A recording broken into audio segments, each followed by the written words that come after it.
Chronicles of the War of Souls book series. Book 1 Valerio, The Beginning of the End. Chapter 3, Claws and Sand. A new day dawned over Iron Maw. But the sun that rose over this accursed place brought neither light nor warmth. It hung in the firmament as a dull, murky crimson disk, like a festering, scabbed-over scar. Its rays, feeble and impotent, could not pierce the perpetual, acrid smog that rose in thick plumes over the citadel, serving only to dimly illuminate the poison-yellow haze that shrouded, like a burial shroud, every tower and stockade. The air was thick and heavy to breathe, reeking of the acrid fumes from forges where day and night, tirelessly, orcish weaponsmiths hammered out countless swords and axes of the pungent, clinging smoke from goblin fires and of the sharp, bestial stench emanating from the pits where the wargs slept. Through this murky, shimmering veil, the vague outlines of countless cages emerged like ghosts, within which prisoners thrashed and groaned, awaiting their terrible fate. Smoke clung low to the ground, filling every crack, permeating the skin and clothing of all doomed to inhabit this place. It was the eternal shroud of Iron Maw, a visible symbol of the despair and death that reigned supreme in this damned fortress. The camp of the Iron Shaman awoke slowly, with great effort, like a heavy, sick, and ancient bee slowly rousing from a long and troubled stupor. At first, only isolated, disparate sounds could be heard. The dull, abrupt, thunderous clang of an ogre's hammer on an anvil, which seemed to make the very earth tremble. Then, joining it, came the sharp, grating, nerve-wracking screech of iron on a whetstone, made by orcs dutifully, if dully, sharpening the blades of their curved swords and heavy axes. These sounds, the rhythmic clang, the dry scrape, the piercing shriek, and guttural cries, did not merely fill the space. They wove together into a single, dense, almost tangible tapestry, universal hatred and meticulous preparation. It was not a clangor, but a solid, monotonous drone, heavy and oppressive, like distant yet relentlessly approaching thunder before a great storm, heralding not life-giving rain, but rivers of blood and mountains of ire. With each new hammer blow, with each blade honed to razor sharpness, this vast army, this living, breathing machine of death, slowly and surely drew back the bowstring, preparing to loose its lethal arrow. Their raids on human villages had been mere warm-ups. The first blood spilled upon the ground before the great, coming feast. Those fragile, short-lived creatures, whose bones broke from a single ogre's fist and whose steel armor could not protect them from the bite of serrated orcish blades, were not worthy foes, but merely easy prey. Their villages burned like dry grass on the steppe, and their death cries were pleasant, sweet music to the Iron Shaman's ears. But he, standing upon his bone throne, gazed much farther, beyond the smoke of distant pyres, to where, in gloomy forests impenetrable to sunlight, lurked the ancient, refined power of the elves. And deep within the stone mountains, beneath countless layers of rock, the dwarves had for centuries forged their unyielding will. Orcish fury, goblin cunning, and the raw, untamed strength of ogres would have been more than enough to scourge the human kingdoms to ashes. But against all else in the world, still untouched by the dark power, against the ancient magic that could turn the strongest steel to dust, and against the stone stubbornness that could stand unyielding for ages, blind fury alone was insufficient. Other fangs were needed, sharper and more venomous, a different poison, more sophisticated and treacherous. Allies were needed, even if temporary, whose might would flow into the orcish horde like molten metal into a cast, creating something new, unprecedented, indomitable, and merciless. They needed to find those for whom hatred of all living, thinking things was as natural as breathing itself. And so, each day from dawn, numerous well-armed parties departed from the huge, iron-bound gates of Iron Maw. They went north to the impregnable, snow-capped mountain peaks, south into the scorching, waterless deserts, east across endless steppes and treacherous, deadly swamps, messengers and envoys, diplomats and provocateurs, carrying within them, like a contagion, a new faith, a belief in total, all-consuming annihilation. They sought those whose wild, primordial power could be channeled, whose insatiable greed could be sated only by promises of unlimited plunder, whose dark, subterranean essence could be made a faithful ally in the great crusade against life itself. The Iron Shaman saw them not as equals, but as valuable fodder, a pack of hungry, vicious hounds that could be set upon the enemy, to pave the road to his absolute power with their bones. And the shadow of his growing dominion, of his pulsating crimson crystal, spread slowly but inexorably across the world, bringing not just war, but the end of all things. A few days before Elodie appeared in Iron Maw, the massive gates of the fortress crashed open, releasing a grim troop of 200 riders atop battle-scarred wargs. These were no ordinary warriors, but the fiercest fighters chosen from the cruelest clans, their bodies covered in old scars and heavy, soot-blackened armor, their gazes hidden beneath horned helmets, sharp, pan-cold as freshly honed blades. Without a backward glance, the troop moved southeast, toward the merciless wastes of the firebrand, lands where winged hot as from a furnace, drove clouds of biting sand across cracked, rusted earth, and where the rare, stunted plants were thorny and lethally poisonous. It seemed the very land, scorched and dead, thirsted for newly, copiously spilled blood. But this time their task was not a simple raid, not taking prisoners, not a furious face-to-face clash. Their true weapon was to be not tempered steel. The words, though honed to razor sharpness and steeped to their core in the lethal poison of lies and temptation, they went into the scorching wastes to rouse from slumber ancient, primordial horrors that had slept for centuries beneath the burning sands, and to turn their blind fury to their own purpose, the first target of their viperous embassy, or the manticores. These creatures, born of the desert itself, were not mere monsters. They were a living, breathing chimera, their terrible form embodying the very essence of ruthless predation. In them, the might and grace of a great desert lion were horribly and wondrously combined, with a calculating, almost human intellect, and a deadly, instant death sting akin to that of an ancient scorpion. There were terrible, whispered rumors that the walls of their lairs, hidden deep within the most searing, waterless canyons, were lined from floor to ceiling with the bleached skulls of creatures taken in their blood hunt. That sacred ritual where skillful killing was both their religion and highest art. The second target, even more dangerous, unpredictable, and secretive, were the scorpids, an ancient, almost forgotten race whose winding cave cities delved deep beneath the scorching, lifeless sands of the great desert. Their chitinous armor was harder than the blackest basalt, and the deadly venom they carried in their curved stingers was so terrible and irreversible that the oldest, half-forgotten legends whispered in fear it could sear and incinerate the very soul of a victim, leaving behind in this world nothing but smoldering, lifeless flesh. With such monstrous allies, however temporary, the power of Iron Maw become truly unstoppable and all-crushing. The plan that had matured in the Iron Shaman's cold, ruthless mind was deliberately devoid of intricate cunning. He wasted no precious time on elaborate, multi-layered schemes. His design was simple, crude, and straightforward. Like everything surrounding him in this camp, he had no intention of offering the manticores or scorpids an honest alliance, bound by oaths or common, lofty goals. Such lofty concepts were as alien to their wild natures as they were to his own corrupted soul. Instead, he was tossing a huge, smoking, blood-drenched piece of meat into their dens, as into a pit teeming with starving beasts. This entire vast world, from the elves' sun-drenched valleys to the dwarves' majestic underground halls, from the bustling stone cities of men to the farthest, lost villages, he declared with one stroke to be one enormous, unfenced hunting ground. Unlimited, free game, boundless, rich territory where one could kill, tear, and plunder without restraint, prohibition, or consequence.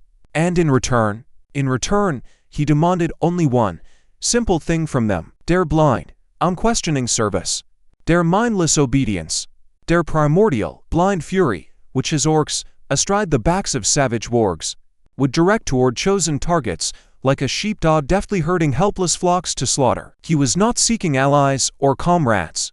He was hiring executioners, the fiercest and most unscrupulous he could find in this world, so that their sharp claws and deadly venoms would become merely an extension of his own iron will. And so, several days after that troop had departed, a faint, barely noticeable disturbance appeared within the familiar crimson miasma that eternally hung over the dusty steppes. It could have been mistaken for ordinary heat haze, raised by a sudden gust of dry wind.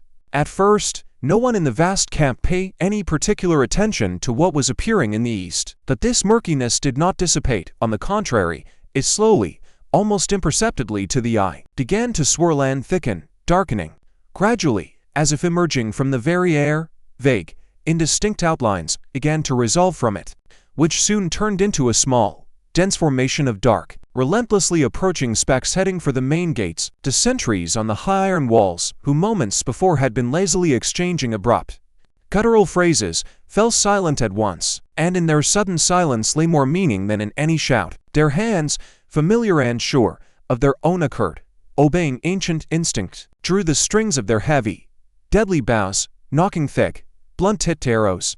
No loud alarm, no commotion.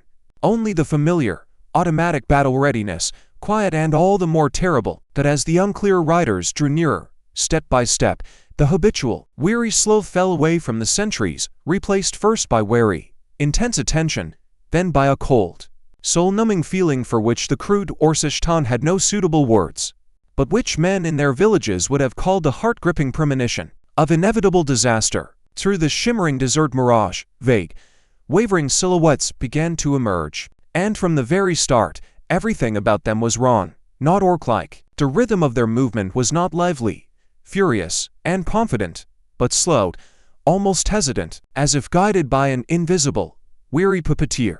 The wargs, usually cold and ready for a sudden pounce, now walked with their heavy heads lowered dejectedly, their once glossy hides covered in a thick layer of gray dust and dark, almost black stains, and on their backs sat not proud, upright riders, but hunched, listless figures, dangling and swaying like poorly stuffed rag dolls. Their armor, once gleaming with a threatening luster, was now dull, coated with faded grime, and a strange gray patina resembling fine, acrid ash.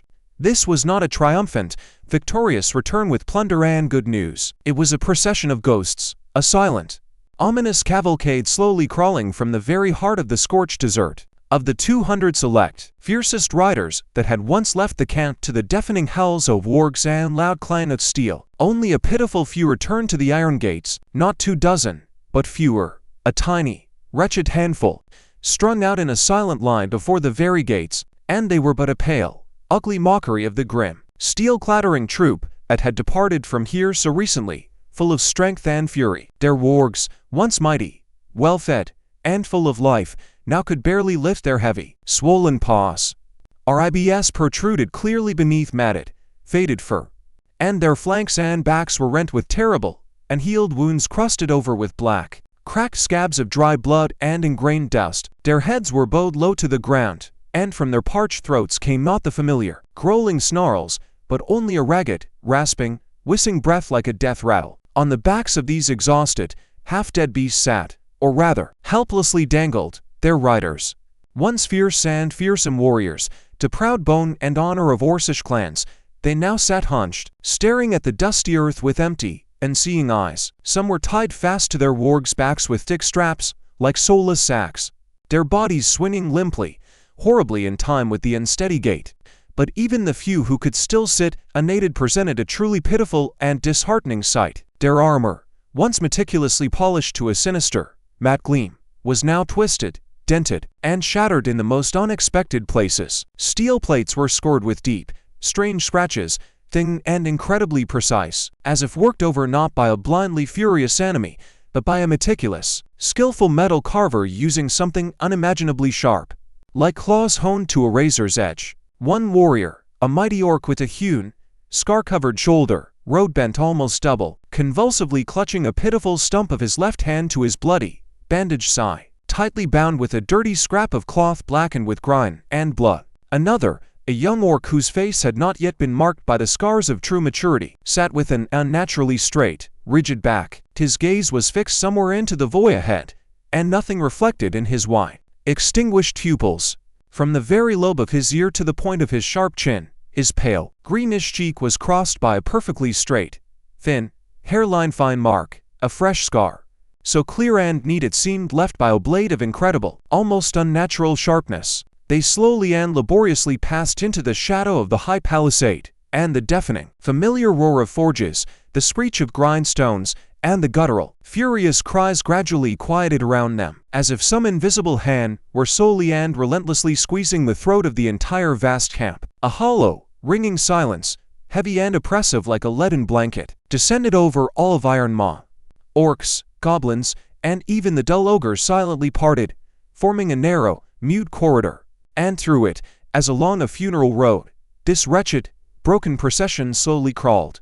Step by step, the gazes, accustomed to expressing only simple fury, were now filled with something else, new. First stupid bewilderment, then cold, rising, wave-like contempt. These warriors had not fallen in honest battle, weapons in hand. They had returned. They had fled the field. It became clear even to the dullest goblin that they had not even reached the lands of the mighty course. They had not been ambushed by cunning scorpids in deep lairs. In the merciless sands, something else had lain in wait, something far more terrible, something that moved with inhuman fury and speed, against which their crude steel and simple fury had proven as useless as children's toys. But whatever horror they had met there in the wastes, they had broken the ancient, unbreakable law of their ancestors. Better to leave your bones on foreign soil than to return home empty-handed and shamefaced. And they had returned, and by their very appearance, these mutilated bodies, this empty, animal stare, they had spat upon all the precepts of their fathers and grandfathers. For an orc, this was worse than simple cowardice. It was a shame that nothing could wash away. The Iron Shaman stood upon his high stone mound, looming over the entire camp like a grim idol, and looked down as this pitiful, broken handful trudged to the very foot of his throne. His face, usually like a mask carved from dark granite, did not twitch. Not a single muscle betrayed a flash of anger or a shadow of disappointment. But deep within his eyes, those two narrow slits filled with eternally smoldering coal, something unfamiliar to all flared and burned. Not the familiar rage, his will, his insatiable, all-consuming thirst for power that devoured souls and entire lands. Sensed a different, alien current, the scent of a different kind of strength, not crude and direct, like an ogre's fist, and not treacherous and winding, like goblin tricks. It was a swift, ruthless strength, predatory in its efficiency and absolutely, utterly alien. In it, one sensed a feline, almost serpentine flexibility, a sandy, dehydrating cunning, and that silent, eternal cruelty that reigns in the deepest heart of the waterless desert, where even the slightest mistake means a slow but inevitable death under a blazing sun. He stood motionless, like an ancient rock that for centuries had withstood the onslaught of the fiercest winds and rains. His figure, massive and unshakable, seemed the very center, the immovable axis around which this entire huge, smoking camp slowly and heavily revolved. The heavy, all-seeing gaze of the shaman, devoid of any human interest or compassion, slowly slid over the surviving, haggard warriors, and in its stony depth lurked not mere indifference, but cold, all-consuming, soul-freezing contempt. He despised their trembling, helpless hands, their lowered, bowed heads, the very fact that they, orcs,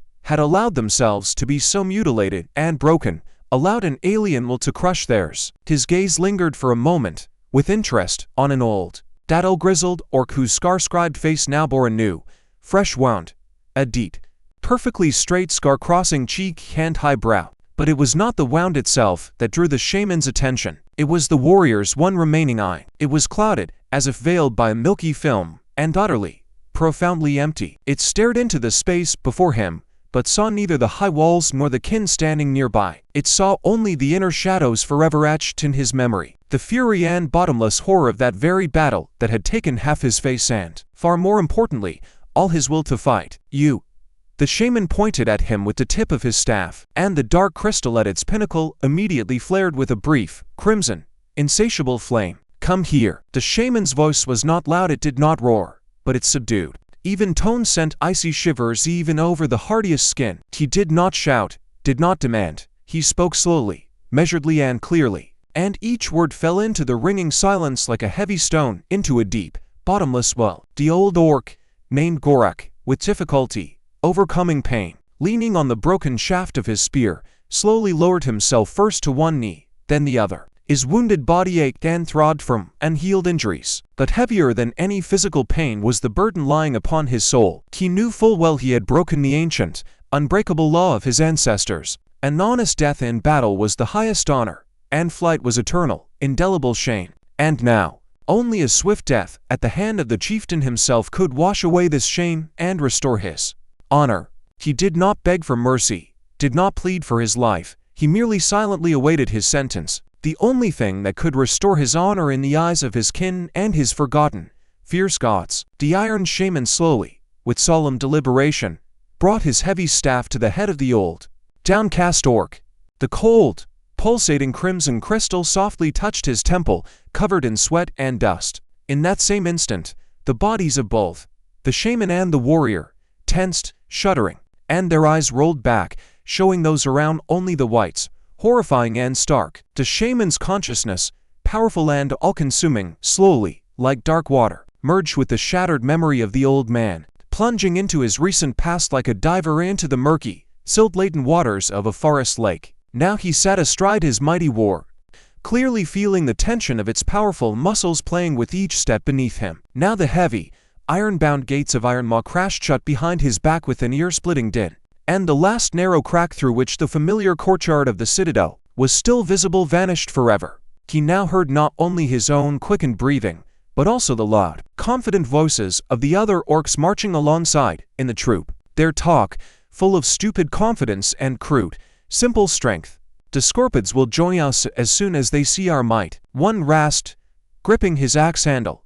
"And the Manticores will find their curse dense. They'll serve the Iron Shaman like dogs," echoed another, adjusting the heavy shield on his broad back. The shaman Asgoric now felt the very air tremble from their words, felt the animal heat emanating from their bodies. He mentally turned his head and saw familiar faces before him. Young, hot-blooded Gars, who hadn't yet sniffed real, serious combat, and old, silent Ugar, whose many scars spoke for themselves more eloquently than any boastful words. To journey into the waste stretched long and wearisome. At first, beneath his warg's paws was the dry, cracked earth of familiar steps. Dust raised by 200 riders stood in the air in a thick column, settling on armor, packing into the folds of clothing. It stung the eyes, clogged the nostrils, and gritted on the teeth like sand. Then, the landscape began to slowly change. The familiar step gradually gave way to treacherous, silent marshes. The warg began stepping much more cautiously, its powerful paws sinking into the black, viscous, cold muck with a disgusting squelch and slurp. With each new step, it visibly strained to pull its limbs from the sticky, clinging grip of the bog. The ground underfoot seemed to drop away, sharply and suddenly, as if the great smith had once struck with his hammer, forever separating the world of the living from the kingdom of eternal death. The step bended abruptly, yielding to the wastes, that very endless plain of solid, scorching stone, flat, lifeless, and merciless. It stretched to the very edge of the world, where a shimmering, malignant mirage consumed the horizon, merging sky and earth into a single, silvery, deceptive chaos. The Iron Shaman delved deeper and deeper into the old orc's memory, and now every tiny detail of that ill-fated journey rose before his mind's eye with frightening, almost painful clarity. He saw now not just a road. He saw every crack in the dry, dead earth, like a giant web, each a finger's depth. He felt upon his own skin how the hot, dry desert wind, meeting no obstacles in its path, struck his face, carrying with it prickly, fine dust that clogged the folds of skin, worked its way into pores, gritted on teeth, and coated the throat. He now heard not just the general, blended rumble of the huge troop, but each individual sound that composed it. The heavy, snorting breath of the warg walking directly ahead, the distant, metallic clatter of armor somewhere in the very tail of the stretched-out column. He felt beneath him every tiny movement of the mighty beast, the tension of its knotted muscles on a low ascent up a rocky slope, the short, irritating slip on fine scree, the monotonous, rhythmic sway of sitting on the warg's back on rare level stretches. The shaman, immersed in another's memory, now noticed things Gorak himself might not have paid attention to in that moment. How the young, inexperienced orc to the right hastily, furtively wiped sweat from his brow with a dirty sleeve. How the old orc on the left constantly, out of habit, adjusted the heavy shield hanging on his back. How the long shadow from a tall rock outcrop at high noon offered welcome, but insultingly brief, coolness. He saw the minute's tracks in the sand, not just the deep prints of warg's paws, but also the thin, almost invisible trails of small desert creatures that had already crossed the troop's path and vanished. He now smelled odors, not just the general, thick stench of sweat, dust, and beast hair, but separate, clear notes. The acrid smell of metal armor overheated in the sun, the weak, simultaneously sweet and bitter aroma of dry, thorny grasses that occasionally appeared in their path, as if by a miracle. Every stone lying on the path, every new turn of the trail, every deep sigh or suppressed groan, all of it combined into a single, incredibly detailed and vivid picture of that ill-fated march, which the shaman now read as one reads an old, familiar scroll. The consciousnesses of the two separate bodies merged completely, creating one shared vision. Now the shaman was there, in truth, seeing everything with his own eyes and feeling with his own skin, as if he, and not another, were that very old orc who now knelt before him, returned with shame and contempt to Iron Maw. The troop trudged across the endless waste, slowly and painfully, like ants stuck in sun-heated resin. The sun hung in the sky, bleached to a sickly, painful whiteness, a blinding, unblinking disk that seemed unnaturally large and frighteningly close. Its light did not illuminate, but scorched everything to cinders, instantly turning rare, stunted dry plants into black, brittle ash, while the hot wind drove prickly, fine sand into their faces, clogging every fold of armor, nostrils, under eyelids, until eyes watered with pain. The ground underfoot became a solid, scorching slab, exhaling heat. Stones, polished by the wind over centuries to a sinister mirror sheen, were so hot that the thick leather soles of the orcs' boots began to smoke slightly, and stick to them, as to a red-hot griddle. With each new step, they had to tear their feet away with effort, leaving thin, charred strips of melted leather on the stones. The air shimmered and wavered from unbearable heat, turning the horizon line into a solid, shimmering, deceptive mirage. The outlines of distant cliffs swam and distorted, sometimes for a moment forming into deceptive, alluring images, shadows of lawn for trees, silhouettes of non-existent buildings, vanishing without a trace at the slightest approach. Every new breath seared the throat and the very lungs, as if a handful of burning sand with sharp, cutting edges had been thrown into the chest. Even the hardy wargs, born in harsh lands, now walked with their yellow eyes half-closed, relying only on instinct and hearing, their mighty bodies accustomed to strain trembling finely from exhaustion and heat. These proud beasts, whose bodies were made for swift chases, now with great effort, by sheer force of will, moved their heavy paws.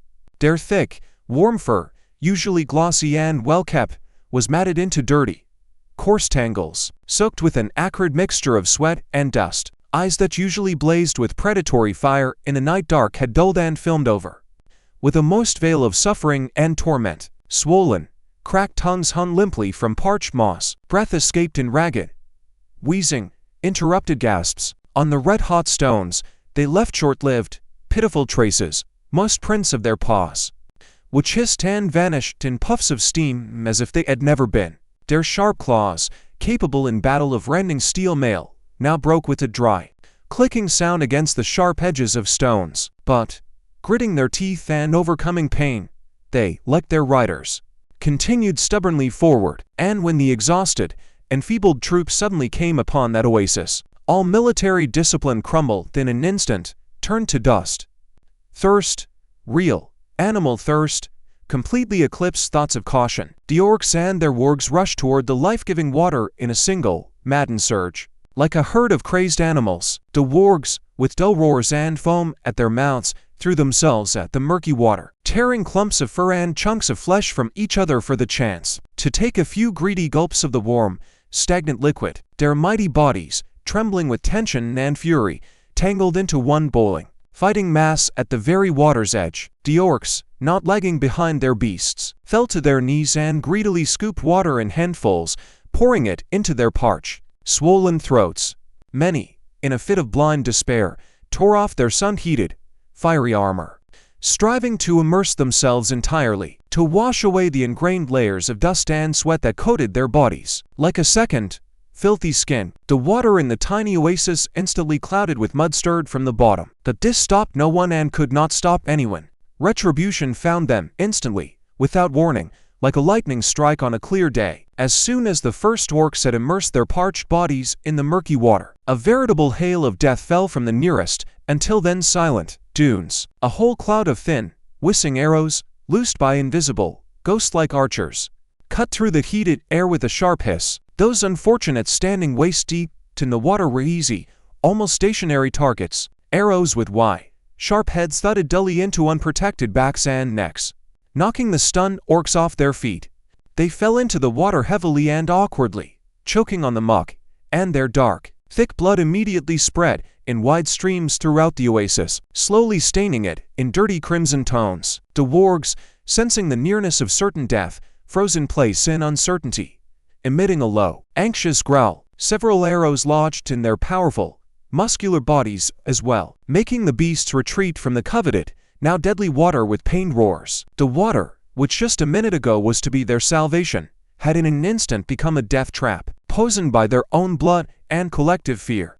Scarcely had the first hiss of arrows died down when cats leapt from behind the dark rocks, rimming the oasis, not simply large wild beasts, but true titans, with long, curved fangs like polished, curved daggers. They moved utterly silently, like sliding shadows, but their slanted eyes burned with cold, ruthless fury. Their paws, the size of an orc's head, were crowned with claws long as razors, seemingly capable of piercing even the strongest armor. The first cat, spotted and swift, crashed into the very center of the confused formation, knocking 3 orcs off their feet with one powerful leap. Its long fangs crunched disgustingly through steel breastplates as if they were made of wet clay. A second, of a dark sandy hue, clamped onto the throat of the nearest warg. The mighty beast gurgled, choking on gushing blood, and collapsed heavily onto the sand, sending up a fountain of bloody spray. A true, merciless slaughter began. The cats tore and darted among the bewildered orcs, their sharp claws leaving deep,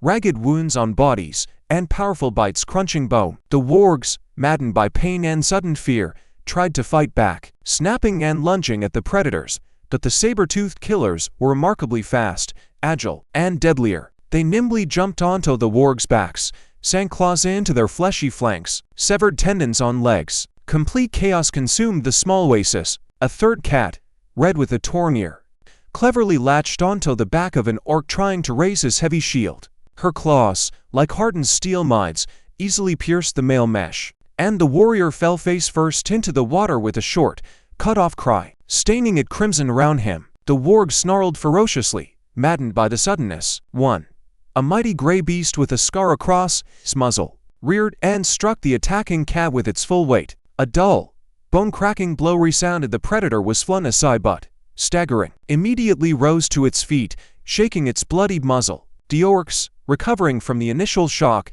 began to close their disordered ranks. Heavy axes and curved yataghans fell upon the furry, agile killers. One precise swing of a heavy blade severed a cat's foreleg. It leapt aside with a piercing shriek, gushing scarlet blood onto the sand.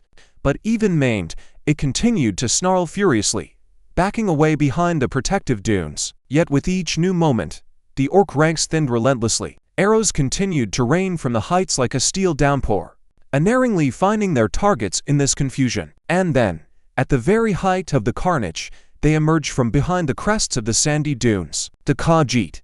They appeared soundlessly, as if coalescing from the very heat and shimmering mirage. Their quilted, loose robes, the color of dust, almost completely blended with the desert. Their faces hidden in deep, overhanging hoods. In their supple hands, they held thin, curved blades resembling long sickles, already ready for a new, bloody harvest. Their movement was like a lethal, polished dance. They slid between the combatants, their strikes fast, precise, and incredibly efficient. They wasted no motion. One Khajiit easily evaded an orc's clumsy axe swing, crouched, and drew his blade across the unprotected thigh above the armor's edge. A bright spray spattered the yellow sand. The orc fell with a cry, clutching at a severed artery.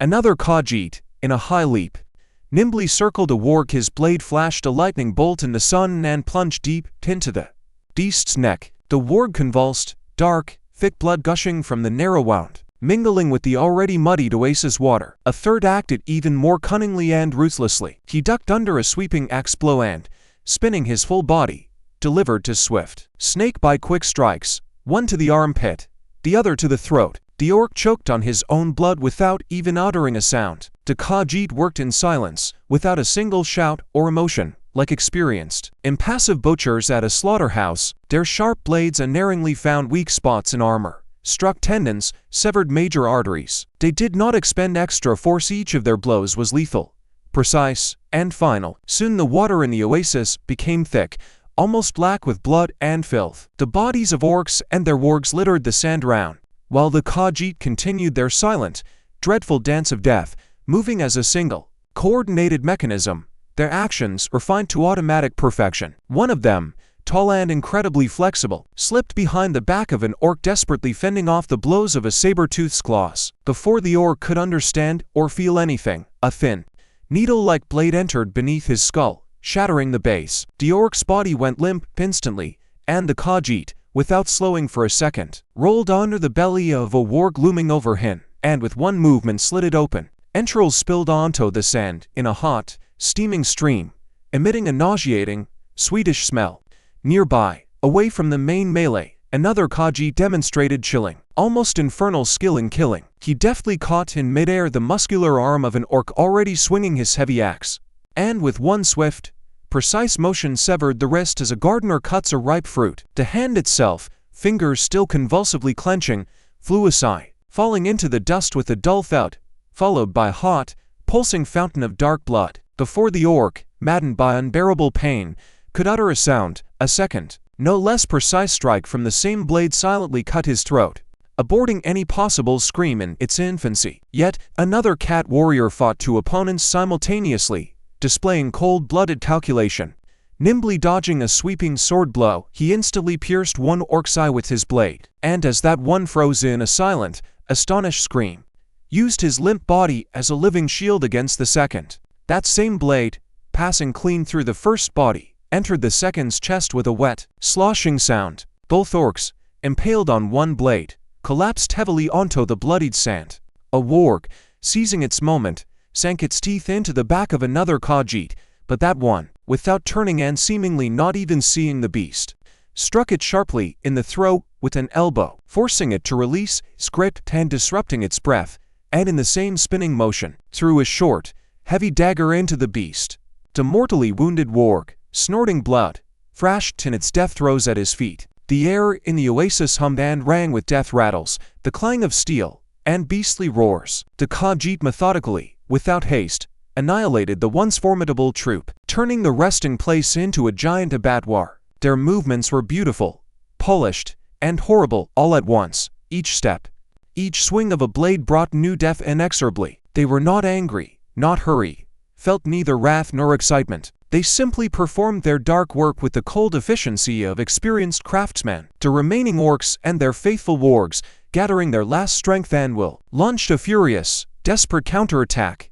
A huge grey warg with a torn chunk of hide on its flank reared loudly, and crashed down upon the nearest Khajiit with its full bulk. A deafening, sickening crunch sounded, breaking ribs and bones under the beast's weight. An old orc with an ear chopped off in a long-ago battle, bleeding from a dozen fresh wounds, charged with a dull roar at the cat warriors. His heavy two-handed sword described a wide, deadly arc, cleaving one opponent almost in half from shoulder to thigh. Entrails spilled onto the sand in a hot stream, but the second Khajiit managed to plunge his blade into the orc's unprotected armpit.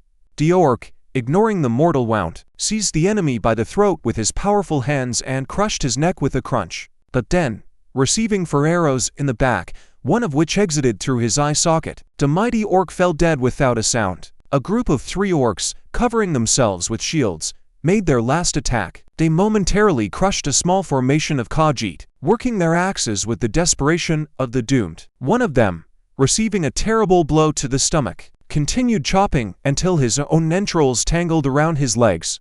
Another, with an arm severed at the elbow, sank his teeth into an opponent's throat, taking him down into oblivion with him. Even mortally wounded wargs in their last throes tried to drag as many enemies as possible into the grave with them. One beast, with a dozen arrows sticking from its back like porcupine quills and its forelegs broken, crawled toward a passing cat and with its last strength lunged, snapping its spine with one powerful jaw movement before itself expiring. The Khajiit, having taken their first losses, simply silently reformed, closed ranks, and continued their methodical, unstoppable destruction. Their thin blades darted again in the heart of the chaos, unerringly finding new victims, while from the crests of the sandy dunes, the ceaseless, deadly hail of arrows continued to fall. The shaman, completely fused with Gorik's memory, now felt every movement of the old orc as his own. His own hand gripped the sweat-slicked haft of an axe. Clearly feeling the roughness of the leather-wrapped wood, he saw a Khajiit's blade sliding toward him, and his body managed to deflect the lethal blow on its own, the palm feeling the short vibration from steel meeting steel. Gorik's shaman swung his axe with force, and the heavy blade sank with a dull thud into the bony shoulder of a Khajiit.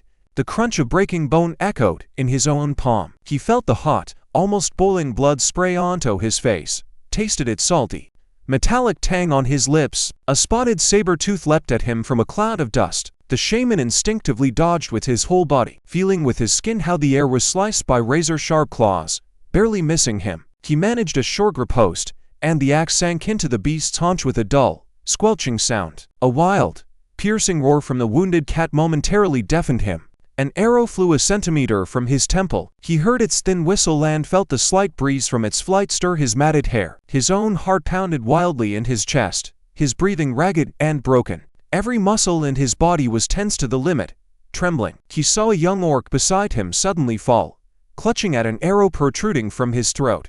He saw his ward desperately trying to rise on broken, disobedient legs. He felt all the rage and despair mixed with exhaustion that filled Gorak. This was no longer a memory observed from the sidelines.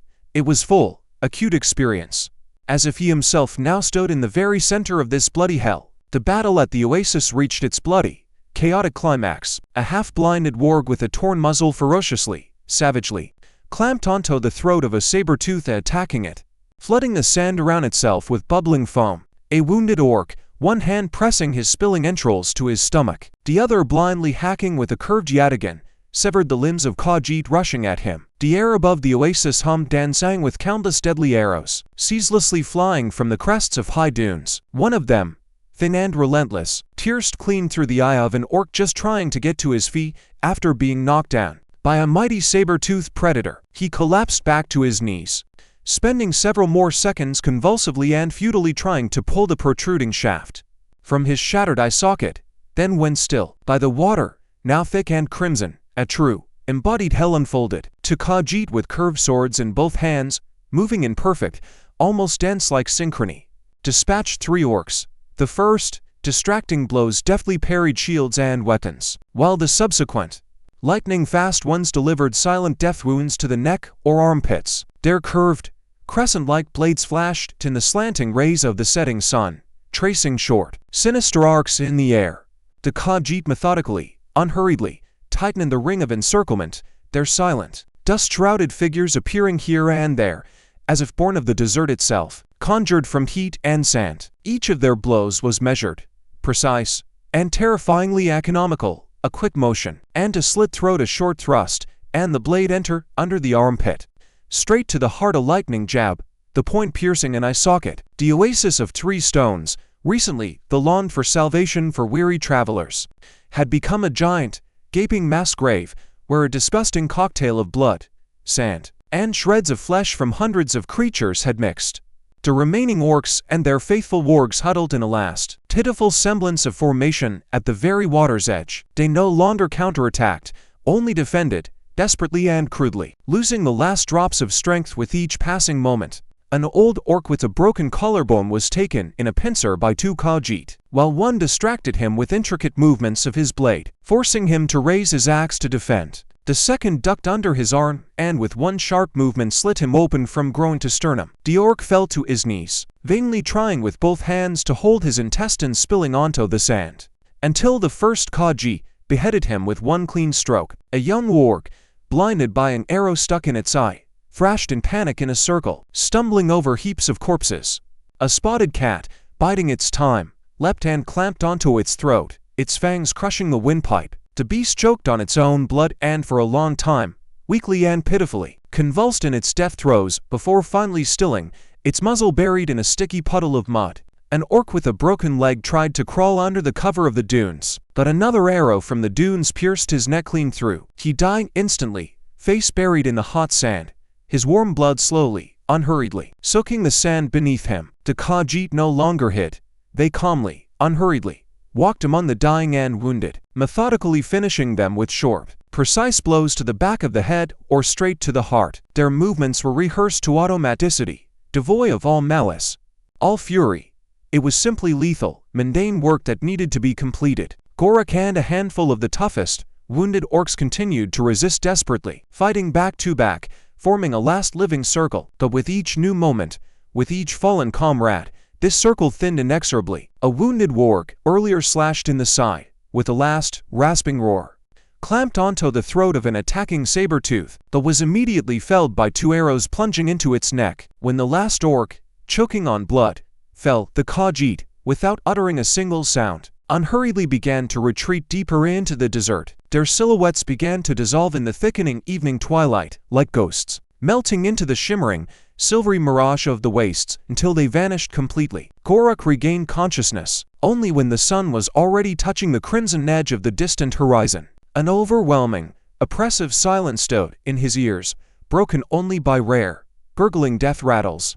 A wounded ward nearby desperately, futilely tried to rise on its broken forelegs, its hind legs dragging helplessly through the sand, leaving to bloody trails. A few paces away, a young orc with his side torn open moved his fingers weakly, almost imperceptibly, trying to crawl toward the water, now turned into a disgusting crimson slurry. The waste slowly, inexorably swallowed the last, faint signs of life, while blue dusk gathered over the oasis, bringing with it night's coolness, which could bring no one the longed for relief anymore. Gorak, with a deep, gaping wound in his side, and a left arm gashed to the bone, slowly, overcoming unbearable pain, moved across the body-strewn battlefield, and every step cost him immense effort, but he stubbornly, with canine devotion, examined each body, tearing into the frozen, pain-distorted faces of fallen comrades.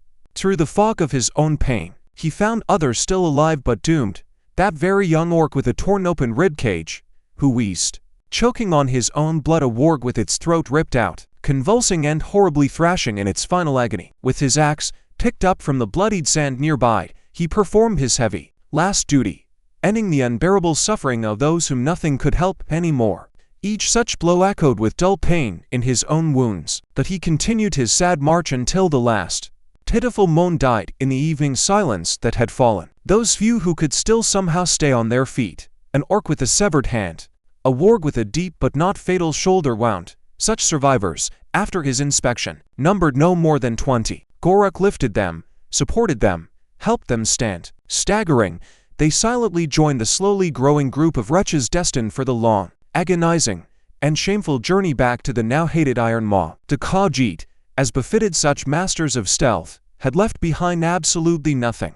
Not a single one of their own bodies, not a single shard of their weaponry, only scattered fragments of orcish armor, broken narrow shafts, and the shapeless, mutilated remains of orcs and their wargs littered the sand, slowly merging with the encroaching purple twilight and losing clear outlines. The shaman saw everything down to the minute's detail. Every heavy, uncertain step Gorak took across the body-strewn field echo in his own body, in his own muscles. He felt the very same searing, tearing pain in the old orc's eye, that same aching, dull heaviness in his shattered, uselessly hanging arm. When Gorak, groaning, bent over another dying comrade, the shaman peered with him into the fading, already sightless gaze, heard his rasping, broken breath, felt on his own skin the wet, sticky warmth of another's blood. Together with Gorak, he mentally lifted his axe from the sand and poured all his iron will into that simple motion. Each time the weapon fell to end someone's torment, the shaman felt not only the physical strain in the shoulder muscles, but the unbearable weight of that terrible choice, the necessity to unerringly separate those destined to die here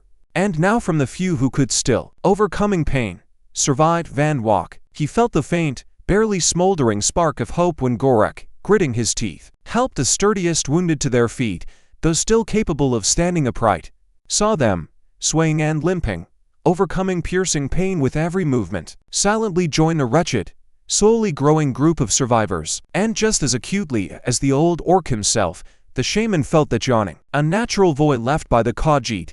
Their traceless, soundless disappearance was a mute but humiliating challenge that could not simply be ignored. Through Gorak's pain-hazed eyes, the shaman saw the crimson sunset slowly stain the entire battlefield in bloody hues, and felt with his entire being the cold of the wastes, slowly, inexorably descending upon the cooling sand. Every minute detail, every fleeting sensation etched itself into his consciousness, becoming from now on part of his own insatiable memory. The shaman slowly, with barely noticeable effort, drew his staff away from Gorak's damp temple. The crimson crystal at its pinnacle instantly ceased glowing, its inner, powerful pulsation subsided, and that thin but sturdy bond that a moment ago had united their consciousnesses snapped like a tautly drawn thread. The shaman closed his burning eyes for a moment, returning fully to his own body, to the present, not stolen moment. Echoes of the recently experienced foreign memories still floated in his consciousness, like acrid smoke after an extinguished fire. He was himself again, the Iron Shaman, But now he knew, he had seen everything, down to the last monstrous and humiliating detail. His gaze, heavy, cold, and indifferent, fell again upon Gorak, still kneeling. The old orc slowly, with difficulty, came to himself, his body trembling finely, his one surviving eye wandering helplessly, struggling to adjust to the reality of the stone fortress. After the nightmare of the scorching wastes just relived, the shaman stood before him motionless as a statue, and it seemed the very surrounding darkness thickened around him, absorbing his grim, multi-layered silence. The silence hanging over the entire camp lasted so long it became heavier and more palpable than any loud words. The air literally rang with collective tension, and only the heavy, whistling breath of the exhausted warriors disturbed this oppressive, pre-storm calm. Suddenly, without warning, he slowly, with icy calm, raised his head, and his eyes, smoldering in the depths of dark sockets, shot sharp, dagger-like lightning bolts toward the pitiful cluster of survivors. "You." His voice sounded unusually low and hollow, like distant, underground thunder born in the very bowels of the earth. Have returned.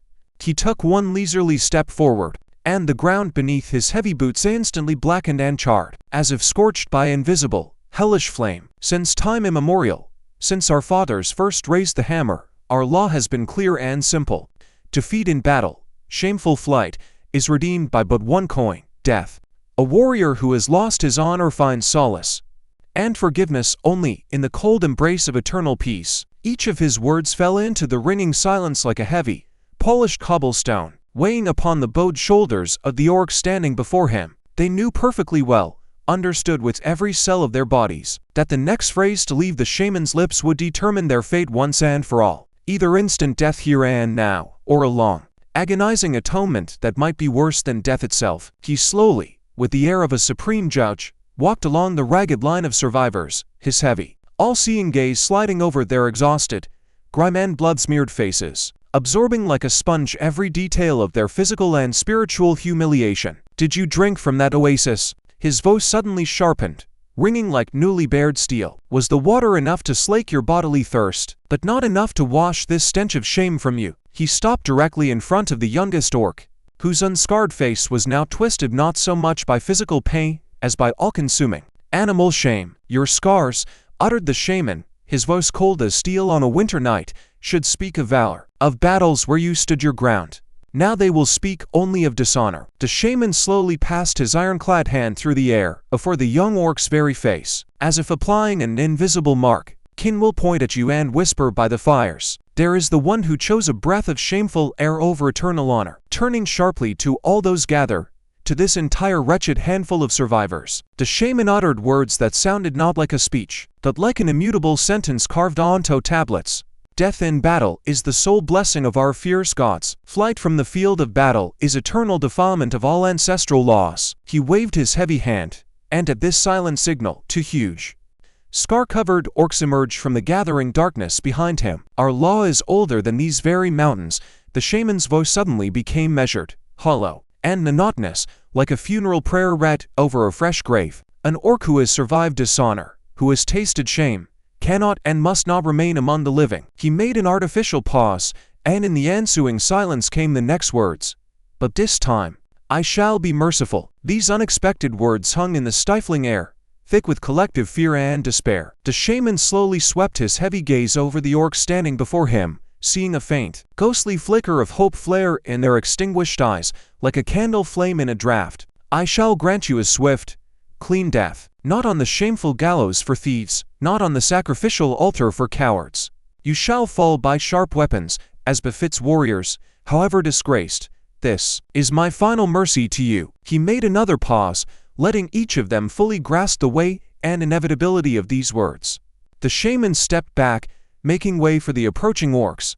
They moved forward, their heavy axes gleaming dully in the uneven torchlight. "Meet your end with what dignity you still possess. Let your death be a harsh lesson to all who dare henceforth to return to the fortress with shame, not glory." The first orc, that very young warrior with empty, expressionless eyes, was silently led to a smooth stone altar. A swift, polished motion of a heavy axe, and the body, shuddering, slowly slid like a sack of bones onto the blood-soaked stones. "No, I must be first." Gorak tried to cry out, but the orc standing nearby roughly, forcefully clamped a hand over his mouth, stifling his desire to wash away his shame. "You will watch," the shaman growled, his voice cracking like a whip over the square. "You will see and feel with all your soul the price of dishonor." The second brought forward was the old, bloodied orc. He, surprisingly, walked to the altar himself, proudly straightening his wounded back. "My life belonged to the clan. My death now belongs to the gods," he whispered hoarsely before the executioner's weapon flashed in the firelight, ending his life. One by one, like silent shadows, the survivors approached the cold stone altar. No one resisted, no one struggled to escape. The ancient, harsh ritual of atonement had been absorbed by them with the first wind on the steppes, the first customs by the fire. Each understood to the very depths of his wounded soul. An honest, swift death before the faces of king was now far better than a long life marked with an indelible brand of shame. When the last lifeless body was lowered onto the kindled funeral pyre, and the flame greedily crackled as it began to consume the flesh, the shaman slowly turned to Gorak. Reflections of the dancing flame leapt in his eyes, making his already piercing gaze even sharper and more bottomless. "You shall remain alive." It sounded not as a gift, but as the most terrible sentence, but not as a warrior, not as an orc. "Henceforth, you shall be a guide. You shall be the one who leads new, untested warriors to their first true battle, tirelessly reminding them of the true price of defeat." The shaman made a theatrical pause, letting these terrible words penetrate the very heart of the old orc, into every cell. "You shall become a living, breathing testament to dishonor, a walking brand of shame, silently pointing the way to the only possible redemption. Every breath you take from now on is an eternal reminder of the law that cannot be transgressed." Without paying the highest price, the shaman approached the body-consuming fire, and his titanic figure, illuminated from below by the raging flames, seemed even larger, almost demonic. Firelight danced wildly on his impassive face, and acrid smoke enveloped him like a shroud, woven of decay and ash. "We shall find the lair of these feline vermin, these Khajiit," his voice suddenly thundered, drowning out even the crackle of the flesh-consuming flame. "But we shall not consign their bodies to fire, as they deserve. We shall not allow their souls to find eternal peace in the sands. We shall take their souls." The shaman's eyes flared from within with that same crimson light more terrible than any fire, and dancing in them were not just reflections of the pyre, but something more, an ancient, insatiable, all-consuming thirst, like the void between stars. "Their souls," proclaimed the shaman, and his voice rang with the same insatiability as the crimson light of the crystal, "are full of bestial, primordial cunning, and their supple bodies possess the agility of the desert wind itself. My staff thirsts for their essence. We shall absorb their strength, pour it into our veins. Their speed shall become our speed, their natural guile, our sharpest weapon." Turning sharply to the surviving warriors, to his entire black horde, the shaman uttered words that sounded not like a promise, but an iron battle cry that made the air shudder. "Tomorrow, at the first glimmer of sun, we march. And we shall not return. We shall not lay down our arms until we bring living Khajiit to the foot of the altar." Gorak, still kneeling in the dust, stared motionlessly at the funeral pyre consuming the bodies of his comrades. He felt the heat of the fire scorching his face, and in that moment wished only one simplest thing, that the next flesh given to the flames would be his own, to cleanse himself of the unbearable shame. But he, the chief culprit, was denied even this mercy. He remained alive, breathing, while his honor, his warrior's glory, lay forever in the form of bloodied bodies by the murky waters of the oasis of 3 stones. And now he, a living reproach, was to lead new warriors to the site of his own dishonor, becoming forever a walking, eternal reminder of the terrible price of any defeat. Until the deepest twilight, Iron Maw lived and breathed in a single, feverish rhythm of universal preparation, and every inhabitant, from least to greatest, knew his task and performed it without fuss. The air, thick with acrid forge smoke and the pungent smell of sweat, rang and hummed under countless hammer blows on anvils. Blacksmiths, without straightening their soot-blackened backs, forged new blades and patched old, punctured armor with monotonous precision, their faces, black with soot, serious and inscrutable, their movements honed by long, uniform practice. Orcs scurried between smoking forges and dark storehouses like ants, their gazes focused and grim, their steps quick and precise. They silently, with a nod, accepted finished weapons from the smith's hands and immediately carried them away, wasting not a single word on idle talk. To the side, by their tall, crudely timbered barracks, the ogre settled with a gloomy, heavy air full of vengeful resolve. They methodically, with their characteristic slow thoroughness, sharpened the giant blades of their two-handed axes. Steel slid over rough whetstones with a dull, grating sound, scattering showers of short-lived orange sparks that flared for a moment in the gathering dusk. Like fireflies, their guttural, abrupt exchanges, low and hoarse, blended into a solid, subterranean rumble, filled with bestial impatience and restrained fury, ready to burst forth at the first signal for battle. Some of them, the strongest, rolled huge, oaken barrels filled with murky, silt-smelling water and, with a dull thud, loaded them onto bulky, creaking carts already being outfitted by nimble goblins for the long journey into the wastes. Amid the general chaotic noise of preparation, a special, wild and primordial atmosphere reigned. Surrounded by palisades adorned with huge wolf heads, in their spacious pits, the beasts greedily, with growls, devoured the fresh flesh laid before them, the remains of recent ritual sacrifices and those unfortunate prisoners who had died in cages, never awaiting their fate to be consumed by the bloody crystal. They tore the meat with their powerful, curved fangs, their throats emitting low, contented rumbles, and their yellow eyes, as they sated, began to glow with an ever brighter and more sinister, truly hellish bestial light. For those wargs that had returned from the oasis with bodies studded with heavy, gaping wounds, deep, clean cuts from Khajiit blades, ragged scars from saber-toothed claws and fangs, the Iron Shaman himself ordered Lev prisoners given over, so his beasts could heal their wounded bodies and restore strength. Orc overseers immediately herded a small group of terrified, half-naked humans and roughly pushed them toward the palisade. The wargs, scenting close, living prey, raised their heavy heads in unison.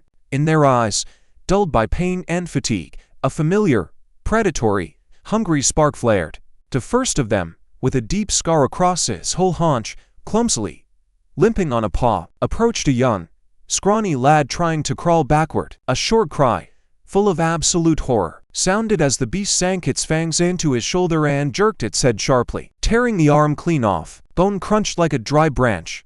The warg, ignoring the death throes of the dying, immediately began greedily devouring the bloodied, still steaming flesh. Another prisoner, an older man with gray in his hair, desperately tried to rise and run, but another war, with a gaping wound on its side, caught him in one leap and sank its teeth straight into his stomach. Entrails, warm, slippery, and steaming, immediately spilled onto the trampled earth, and the beast, ignoring the soul-rending screams of the prisoner, began eating the torn flesh. The most wounded beast, barely dragging its legs, simply crushed its victim, a frail woman, under its full weight and began slowly, with a crunch, tearing chunks of meat from the still-living, agonized body, growling dully and continuously, both from his own pain and satisfaction simultaneously. And as the wargs consumed the living, trembling flesh, their own terrible, gaping wounds seemed literally before their eyes to begin knitting shut, filling with new, crimson tissue, shattered bones, mending. Vital force returned to their exhausted bodies, muscles swelled with strength again, and in their eyes, besides satiety, a new, familiar, savage fury flare, ready to fall upon any enemy. Preparations in the great citadel continued until deep night, filled with jubilant, rasping cries of orcs and ogres anticipating imminent, longed for battle, around blazing fires casting giant, dancing shadows on the walls. Amid the clangor of weapons, loud, boastful arguments about the coming campaign could be heard. The air was thick, heavy, and almost unbearable with the acrid mixture of smoke, meat roasting on coals, and the bestial sweat of thousands of creatures. But apart from the general boisterous revelry, in the deep shadow of a black iron wall, Gorak sat alone. He hunched over like a felled stalk, and his powerful, scar-scribed body, wounded, still bleeding, covered with the marks of many battles, seemed to suffer not so much from physical wounds as from the unbearable weight of shame, under which it had shriveled. He felt on his skin the weight of others' gazes, heavy, prickly, full of mute but furious contempt. Young orcs, barely having received their first battle scars, looked at him with open, undisguised scorn, as if at carrion. Experienced orcs, with whom he had fought side by side through dozens of battles, committed many a bloody raid, now averted their eyes, spitting in his direction. He was old. He had been through many step battles. His combat skill had more than once decided the outcome of fierce clashes. He remembered every glorious victory, every sign of respect from his tribesmen, every scar left as a memento. And now, at the very end of his long road, he found himself forever dishonored, cast down into the dirt. Shame made at him from within, slowly and inexorably, like a worm hollowing out a once ripe and firm fruit. He sat, gripping his axe, unworthy to walk in the ranks of his tribesmen, feeling a shameful tremor pass through his huge frame. He had to find a way, at any cost, to restore his trampled honor, not simply to die in battle. Throwing himself into the thick of the fray, that would now be insufficient, that would be flight. He needed to atone for his guilt with such a feat, such a sacrifice, that his name would again be spoken with respect, not mockery. He slowly raised his grizzled head and stared with inflamed eyes toward the lifeless wastes, to where, in the heat mirage, lay that very oasis of 3 stones. There, in the sands, abundantly watered with the blood of his kin, he had to find his sole possible redemption or eternal peace. At dawn, when the eastern sky had just begun to lighten, the piercing, ear-splitting sound of a war horn tore the morning, pre-dawn silence. Slowly, with a near-shattering screech of rusty hinges, the massive, iron-bound gates of Iron Maw swung open, releasing a huge, grim army. Thousands of orcs, hardened in countless battles, rode out one after another on their savage wargs.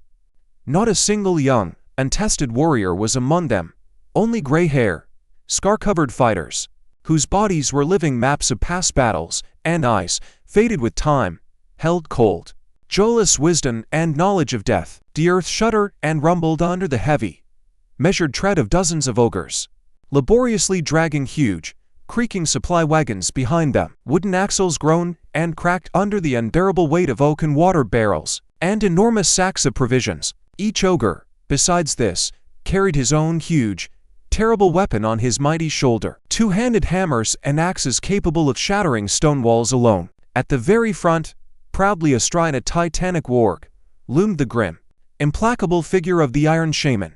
His staff with the pulsating crimson crystal beat a steady tempo, like a second, infernal heart for this entire moving army. Beside him, on an old, wounded warg, Gora plodded dejectedly. His shame was visible to all without words. He rode almost at the leader's very feet, but not as an equal commander, but as a living guide and simultaneously, an eternal, living reminder of the terrible price of any defeat. He silently, with just a motion of his hand, pointed the way southeast, to where in the shimmering, heated mirage of the wastes lay that very oasis of 3 stones, the site of his greatest shame and, perhaps, his coming final atonement. For grueling days, the horde slowly moved across endless, scorched steppes where only a lonely wind howled in the dry, brown grass, breaking the oppressive, ringing silence. Then came the slow, extremely cautious advance through treacherous, deadly marshes or black, oily water squelched and slurped under the warg's broad paws, and heavy supply wagons with great difficulty, literally by hand, fought their way through the viscous, sucking mire. The entire column stretched for many miles, forced to constantly halt and set up temporary, well-fortified camps to wait for the most laggard. An army, not a swift reconnaissance party, could not afford to risk scattering on the march and becoming easy prey for possible invisible raiders. But there were no raiders. Strangely, the wastes lay silent, holding its breath. No cries of predatory birds in the sky, no rustle of lizards in the sparse grass, as if life itself, frightened, had abandoned these lands, leaving behind only sun-scorched and fear-stricken silence. And, just as the shaman had once seen in Gorok's memory, that very same sharp and unnatural boundary appeared before them, as if an invisible giant shepherd had drawn a line with a gigantic staff, forever separating the marshes from the wastes. Here the familiar steppe ended abruptly, yielding to that very same endless plain of solid, scorching stone, flat, lifeless, and merciless, stretching to the very shimmering horizon where sky devoured earth in a silvery chaos. Such a deliberate, calculated transition allowed the orcs and their wargs to gradually, unhurriedly, conserve and accumulate strength. The Iron Shaman understood perfectly. His huge force must approach the site of possible battle fresh, rested, and ready for a long, exhausting fight. Each such halt, each camp set, was not a sign of weakness, but part of a large, carefully considered plan. Though when the entire armada finally stepped onto the scorching, heat-exhaling stones of the wastes, Everything changed at once. Unbearable, physically palpable heat crashed upon them like a battering ram. The air wavered and swam over the stone slab, distorting and blurring the outlines of distant cliffs. The sun hung in the faded, whitish sky as a single blinding, unblinking disk, scorching everything around. The orcs, accustomed to harsh but different conditions, immediately began to generously, thoughtlessly expend precious water from their waterskins, refilling them from the cumbersome barrels. They drank greedily, in large, gulping draughts, poured water over their heads and necks, trying to escape the all-pervading heat. The wargs, usually incredibly hardy, breathed heavily, brokenly, their long, swollen tongues lolling. Their thick fur quickly became soaked with acrid sweat and sticky dust, turning into solid, prickly mats. Only the ogres, these implacable titans, seemed practically immune to the desiccating heat.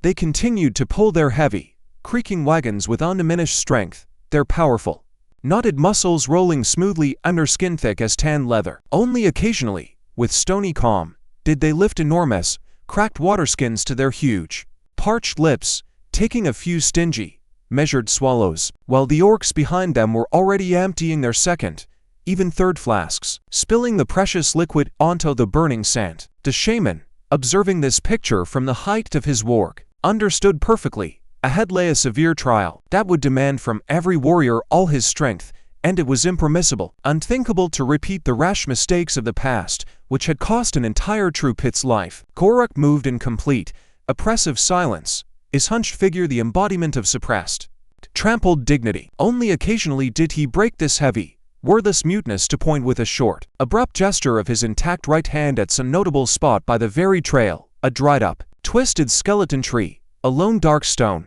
a particular, inconspicuous hump plunder which lay forever the bodies of those orcs who had not managed to make it back to the citadel after that fateful skirmish. He uttered not a single word, sought no empty justifications, shared none of his unending sorrow. His stubborn, bitter silence was more eloquent than any loud speech. Each such mute gesture was a bitter milestone on this road of despair, a silent reproach to himself and a ruthless, graphic reminder for those who followed him now, watching his back. And when ahead, in the shimmering, deceptive mirage, the familiar, nightmarish group of dark rocks began to be discerned, he simply, without unnecessary motion, stretched his arm forward, mutely pointing the direction to that very oasis of 3 stones, the place where his honor lay forever in a dried puddle of blood, and where he now, like one accursed, was leading the vast army of his chieftain to either atone for his shame with valuable plunder or finally find eternal peace.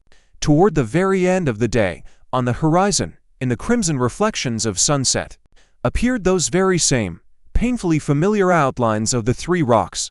As they approached, the full, soul-rending picture opened in all its horror. The water in the oasis was not just murky, it was thickly black, unnaturally dark, not from falling shadows or algae, but from old, clotted and beginning to decay blood that had, it seemed, permeated its very essence. The banks, once covered with sparse grass, were now thickly littered with half-decomposed remains of orcs and their wargs.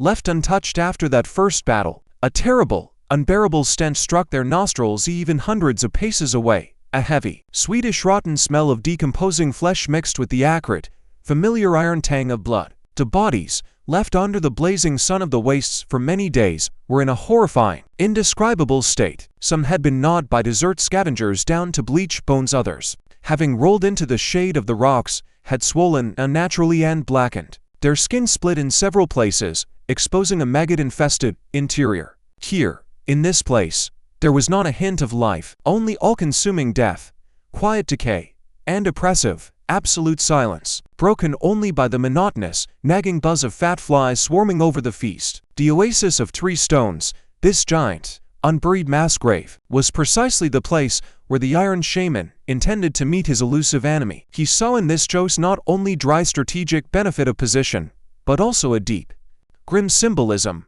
Here, in these sands where his warriors had once fallen, they and their memory were to receive their bloody atonement. Bury the fallen. His order rang out, sharp, imperious, and brooking no argument. Consign them to the sand. However meager and inhospitable it may be, we shall not leave the bones of our clans to the sun and vultures. The orcs, overcoming physical revulsion and soul pain, silently set about the heavy, repulsive work, using their shields as shovels, bare hands, and anything that came to hand.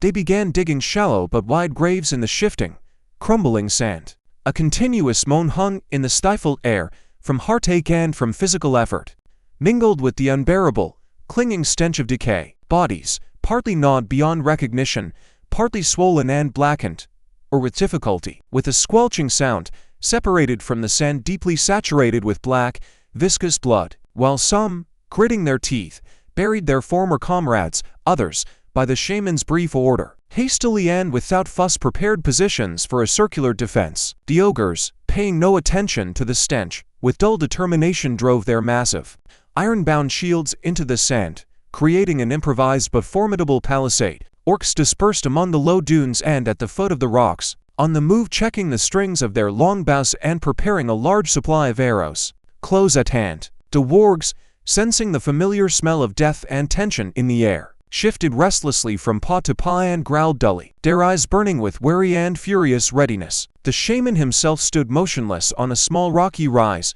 his gaze heavy and piercing, seeming to pierce through the shimmering, deceptive mirage of the wastes, searching it for an invisible enemy. The crimson crystal on his staff pulsed with an even, flickering, almost living light, like a second heart keenly sensing the approaching bloody storm.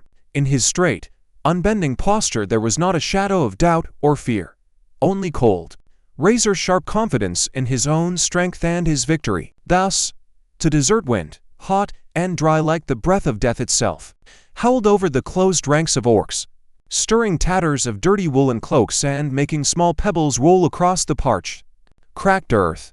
The air, thick with the smell of sweat, leather, and armor oil, now filled with a new, familiar and therefore even more oppressive aroma, the coppery taste of fear and the sharp stench of excrement, from those whose guts had suddenly clenched with premonition. It hung over the army, this smell, no less tangible than the miasma from the rotting waters of the oasis behind. The orcs, these stocky, mighty creatures whose lives, until this moment had been a sequence of endless campaigns, now stood in unnatural, ominous silence. They, whose faces, scribed with scars like old runes, were usually twisted in a grimace of malice or simple brutality, now froze, and in their wide-open eyes, which dully reflected the fading crimson sky, was read not merely expectation. Understanding was read, understanding that now, in this deaf, God-forsaken desert, their fates would be decided, and many of them were perhaps seeing for the last time how twilight devoured the long, ugly shadows from the rocks. And when the crystal on the shaman's staff flared, its light was not merely a signal, it was embodied will, cold and relentless as an axe blade. It was a silent command, echoed in the very blood of every orc, in every fiber of their muscles, tense to trembling, and that command was simple, to live or die, but to do it now. At first, the arrows came rarely, like the first heavy drops of an approaching storm. One, then another shaft thudded dully into the wooded shields or, more terribly, found soft flesh between armor plates with a disgusting, wet smack. But then the air suddenly hummed, filled with 1,000 voices of death, a thin, piercing whistle that froze the blood in veins. And this whistle descended. The first cloud of arrows covered them like locusts. They sank into steel with a hissing whisper, like snakes, found gaps, penetrated through mail. One of the young orcs in the third row, the one who had just that morning boasted of a new scar on his cheek, suddenly gasped, as if surprised, and fell to his knees. From his throat, just below the visor, protruded a bunch of dyed feathers. He tried to grasp the shaft, with hands already devoid of strength, and slowly toppled onto his side, into a puddle of his own blood, still worn man steaming on the hot sand. Another, an old orc with gray at his temples, took an arrow right in the eye slit. He made no sound, his body simply went limp suddenly, became a dead weight that dropped shield and weapon with a clatter. The wargs, these huge wolf-like beasts, scenting death and the pain of kin, yelped, high and piercing, trying to bite out arrows lodged in flanks and haunches, only splintering the shafts and leaving splinters in the wounds. Their fury, finding no outlet, accumulated, turning into a low, continuous growl audible even through the whistles and groans. The second volley was more accurate than the first. It fell upon the ranks with soulless, mathematical precision. The arrows seemed to seek their own targets. The joint of pauldron and breastplate, where the leather strap had already rotted from sweat and sun, the gap under the armpit, exposed when a warrior raised his arm with a shield, the unprotected neck of a warg, drawn into its shoulders from rage, the clatter of falling weapons, the heavy, broken breathing of the wounded, the gurgles of those whom an arrow had found in the lung. All this merged into a single, awful chorus accompanying the feast of death. And through all this hell, the whistles, cries, smell of blood and excrement, one single figure towered. The shaman. He stood, immovable as one of those ancient menhirs that stood on the outskirts of the desert. His face, inscribed with ritual scars and veins, expressed nothing. No anger, no sorrow, no impatience, only cold, almost detached concentration. He felt each lost life like a light, barely noticeable click in the single fabric of his will. But he also felt something else, a barely perceptible change in the rhythm of this lethal rain. To pause between volleys, previously measured with ruthless regularity, now stretched. The density of arrows in the third volley was less than in the second, and in the fourth, less than in the third. His mind, sharp and penetrating, analyzed these tiny deviations with the precision of clockwork. He saw through Goruk's eyes, how these Khajiit nomads rode on their agile cats, their quivers light, their arrow supply not great, for their strength lay in speed and sudden strike, not protracted skirmish.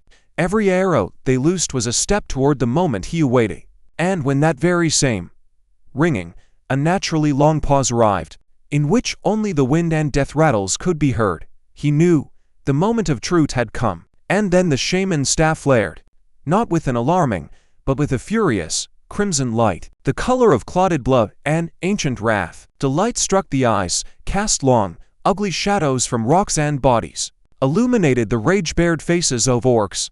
And this light was not merely a signal, it was a release of all the accumulated fury, all the fear, all the despair that had built up during those long, unbearable minutes of waiting under the deadly hail, with a roar born in the very depths of their being, a roar in which pain, hatred, and blind thirst for life mingled. The ogres rushed forward, these living mountains of muscle, bone, and unbridled fury, until now standing like rocks, came into motion. The earth shook under their heavy, measured strides, which quickly turned into frenzied running. Their huge, ugly heads were drawn into mighty shoulders, and in hands thick as a young tree. They clutched their monstrous hammers and axes. They charged forward, this embodied destructive force. And in their eyes burned that same bloody fire the shaman had seen in the eyes of desert predators. The fire of absolute, thought-devoid fury. They went to meet that steel and fury, for the meeting with which they had come, to shatter them, mix them with dust and sand, or to fall, finally feeling the sweep weight of enemy flesh on their blade. After them, with short, guttural, utterly unmusical battle cries, moved the orcs. Their formation, until now immobile and enduring like a carcass soaked in rain, now represented a steel battering ram, polished by hatred and aimed straight into the heart of enemy forces. And in that same second, as if an infernal seal had been torn from the gates of the underworld, the air was torn by a wild, soul-rending howl. But fastest of all, faster than the very thought of death, were the wargs. In attacks, maddened by the scent of coming blood, these gray creatures lunged forward, overtaking the mighty, unwieldy ogres. In their eyes, devoid of all thought, burned that same crimson, unnatural fire, promising not simply death, but complete, total annihilation to all that stood in their path. And to meet them, like an embodied shadow of a gigantic nightmare, poured the saber-tooths. They were enormous, their powerful bodies, covered in short, velvet-like fur, moved with a grace and strength not inferior to their wild smaller king, but multiplied 100-fold. Fangs, the length of a good blade, cold and polished like ivory, flashed in the last crimson rays of sunset, ready to tear, slash, rip open flesh. And behind this living, breathing wall of flesh and claws, the Khajiit began their deadly, almost ritual dance. Hundreds upon hundreds of silent shadows in quilted robes smelling of dust and dried herbs, their curved, sickle moon blades flashed, tracing complex, hypnotic patterns in the stifled air. They moved with unnatural, almost ghostly fluidity, their attacks precise and measured, without fuss, without anger, like parts of one great and lethal mechanism created for but one act, the cessation of life. The collision of the two armies was like the meeting of two avalanches. In the heart of mountains a dull, visceral blow that made the very earth tremble echoed in the bones and teeth of all present. First to clash, like two titans from ancient epics, were the ogre's sand saber-tooths. An ogre's hammer, a chunk of roughly hewn iron on a thick haft, crashed onto the glossy, mighty flank of a cat, and the sharp, dry crunch of breaking ribs was drowned in its furious, full of pain and rage roar. In response, a paw with claws like polished steel daggers ripped open the ogre's shoulder to the white bone, severing muscles and tendons, but he, uttering no sound, only swung harder, with dull obstinacy, for the next blow, and droplets of his hot blood spatter onto the sand like the first heavy drops of a thunderstorm. Wargs, smelling of wet fur and malice, crashed into the Khajiit ranks, and the air immediately filled with the sour smell of tearing flesh, and the crunch of breaking bones. One beast, leaping with the agility of a shadow, clamped onto a saber-tooth's throat, but that one, shaking its huge head, flung it aside, leaving deep, bleeding gashes on the thick hide. Another warg managed to knock a cat onto the sand, and they rolled, tearing clumps of meat from each other, their roars, hoarse and wild, merging into one terrifying din, the sound of a struggle for the very right to breed. Orcs closed with the Khajiit in tight quarters, and the space between them turned into a boiling, cramped cauldron of death where every inch of ground was contested with steel and flesh. The curved blades of the desert warriors cut the air with a hissing whistle like death's whisper, their movements akin to cobra strikes, swift, precise, merciless. They did not chop with wide swings, but delivered short, stabbing blows, finding the slightest weaknesses in orcish armor, gaps between plates, vulnerable joints. A huge orc, his face crossed by an old, whitish scar, mercilessly parried a Khajiit's attack, and his heavy axe sank into the opponent's shoulder with a dull, wet thud. Bone crunched like a dry branch, and dark, almost black in this light, blood spurted from the wound, smelling of iron and death. But before the orc, breathing with difficulty, could wrench the blade free, a second Khajiit, moving utterly silently like a ghost, darted in from the side. His blade flashed cold steel, and the sharp edge traced a swift, precise line under the orc's knee. A desperate, guttural cry rang out, full not so much of pain as of realization of the inevitable end. The warrior's leg gave way, unable to hold his massive, unwieldy body any longer. He crashed onto the sand, hot and prickly, his face contorted in a grimace of pain and mute fury. His fingers, thick and clumsy, clawed at the wound, trying to stem the gushing, sticky blood. But he still tried to rise on his good leg, hoarsely, with a strain, shouting curses in his crude dialect. A shadow, cold and silent, covered him. That very Khajiit whom he had wounded, clutching his own main shoulder, now stood over him, without the slightest change in posture, without a hint of emotion in his slit eyes. The desert warrior, gathering his last strength, lowered his blade. Steel entered the orc's neck just below the helmet's edge with a soft, wet, final sound. The cry cut off, replaced by a bubbling, choking gurgle. The body jerked in a last, meaningless spasm, and went still, slowly spreading into a dark, soaking stain on the sand. This lethal dance, great and terrible, repeated everywhere, each moment giving birth to new scenes of cruelty and mute courage. An ogre, a mighty titan whose body was studded with dozens of bleeding wounds, deep cuts from blades and ragged marks from claws, continued to rage, almost mechanically, smashing everything around with his massive, blood-slicked hammer. Each swing of the weapon was accompanied by the crunch of bone and muffled, cut-off screams. But his strength, mighty but not infinite, was running out. His breath became hoarse and broken. Suddenly, from a cloud of dust and acrid smoke, as if death itself, a saber-tooth emerged, its eyes blazing with predatory, unquenchable fire. With a powerful, desperate leap, it clamped onto the titan's throat, its sharp, dagger-like fangs crunching through skin thick as bull-hide. The ogre, uttering a final, rasping groan full of surprise and submission, slowly, like a mighty tree, toppled, dragging his killer down with him into death's embrace. And in the momentary silence that fell, only the rustle of sand, covering their common grave, could be heard. A nameless orc who had lost an arm up to the elbow convulsively pressed the bleeding stump to his cracked breastplate. His fingers, sticky with clotted blood, dug into the bloodied skin, trying to quell the pulsing, fiery pain consuming him from within. His face, covered in a layer of dust and acrid sweat, was twisted in a grimace where physical suffering wrestled with a dull, animal rage. He retreated unsteadily, stumbling over the soft, lifeless bodies of fallen comrades and the hard, twisted remains of enemies, his damaged armor rattled and grated with every awkward movement, like a funeral knell for his combat prowess. Nearby, in a cloud of dust and pain, a blinded ward thrashed. Its mighty side was ripped open to the ribs, exposing crimson flesh, and from an empty, gore-filled eye socket oozed thick fluid. The beast, guided only by instinct and agony, in blind fury lunged at everything moving around, not distinguishing friend from foe. Its broken, hoarse roar mingled with the death rattles of those wounded in its final madness.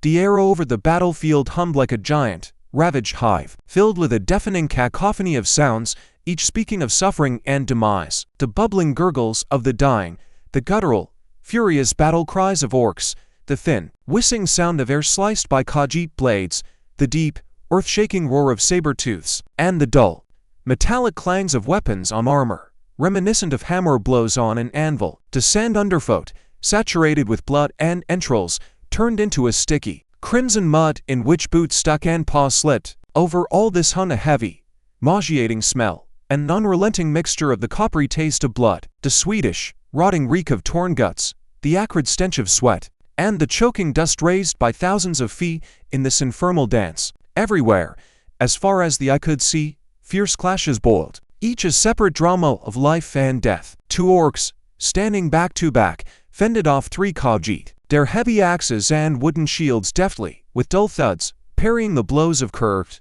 gleaming blades. A young warg, seizing a moment, clamped onto a saber-tooth's throat, but that one, dying, in a last effort managed to rip open its belly with its claws. Gray intestines spilled from the gaping wound, and the beast, maddened by unbearable pain, crawled away, leaving a slippery, bloody trail behind. Khajiit, like shadows, slid between the fighting giants, their movements, honed by years of training in the silent sands, refined to lethal perfection. Every strike found its mark, every parried thrust immediately replaced by a new, more intricate and precise one. The shaman stood motionless on his rise, like a stone idol gazing upon the raging sea of battle at his feet, his staff with the crimson crystal pulse evenly in time with his own heartbeat, beating the inexorable rhythm of this bloody performance. In his eyes, cold and penetrating as winter sky over the wastes, there was no shadow of doubt or human agitation, only icy, indifferent certainty in a predestined outcome. He saw his warriors fall, saw the blind fury of orcs break against the cold-blooded, soulless skill of the Khajiit, saw how the Titan ogres, studded with dozens of wounds, like mountains, continued to fight until they collapsed under the unbearable weight of their own wounded bodies. Watched how wargs, maddened by pain, darted across the field, sowing chaos among both friend and foe, erasing the last lines between order and chaos. But through this chaos, as through a haze, he saw something greater, visible only to him, saw how the numerical superiority of his army began slowly but inexorably, like millstones, to press upon the elegant but fragile formations of the Khajiit, saw how the saber-tooths, mighty but not immortal, fell one by one, with heavy groans, under the concentrated, methodical blows of orcs and ogres. He knew the price of this victory would be worthy only of gods thirsty for sacrifice. Half his force, perhaps more, would remain lying on this cursed, blood-soaked sand, but he was prepared to pay that price without regret. The outcome had been predetermined from the very moment his staff flared scarlet, giving the signal to attack. The desert warriors fought with the desperate fury of cornered beasts, but against the iron, inhuman will of the shaman and the inexhaustible, like desert sand, flow of his army. They had not a single chance. A faint, joyless smile touched his thin lips, not of joy, but of cold satisfaction from the unfolding predestination. The battle might rage for several more hours, filled with fear and pain, but its conclusion was already decided in his serene and ruthless mind. The battle did not abate for an instant, reaching a new, furious pitch when the moon rose high in the sky, washing the battlefield in its cold, indifferent light. In its ghostly glow, a truly apocalyptic picture unfolded. Hundreds of bodies already littered the sand, forming mute, dark hills, but thousands of others still fought with the ferocity that only a mortal struggle, where every moment is both a gift and a curse, could produce. Koruk stood apart, and his mighty sadness, heavier than any armor, bound his movements. He saw a saber-tooth, mighty as a cliff, gather itself for a leap onto an ogre, but the Titan, anticipating the move, met it with a sweeping, shattering blow of his enormous axe. The blade sank into the beast with a dull, wet thud, hurling the carcass several paces away. The saber-tooth, uttering a final, rasping, bewildered howl, thrashed in its last convulsions, its paws helplessly scrabbling at the sand. He saw an ogre, swinging his hammer like a reaper with a scythe, literally sweeping aside a group of Khajiit from the monstrous blow, comparable to a battering ram's.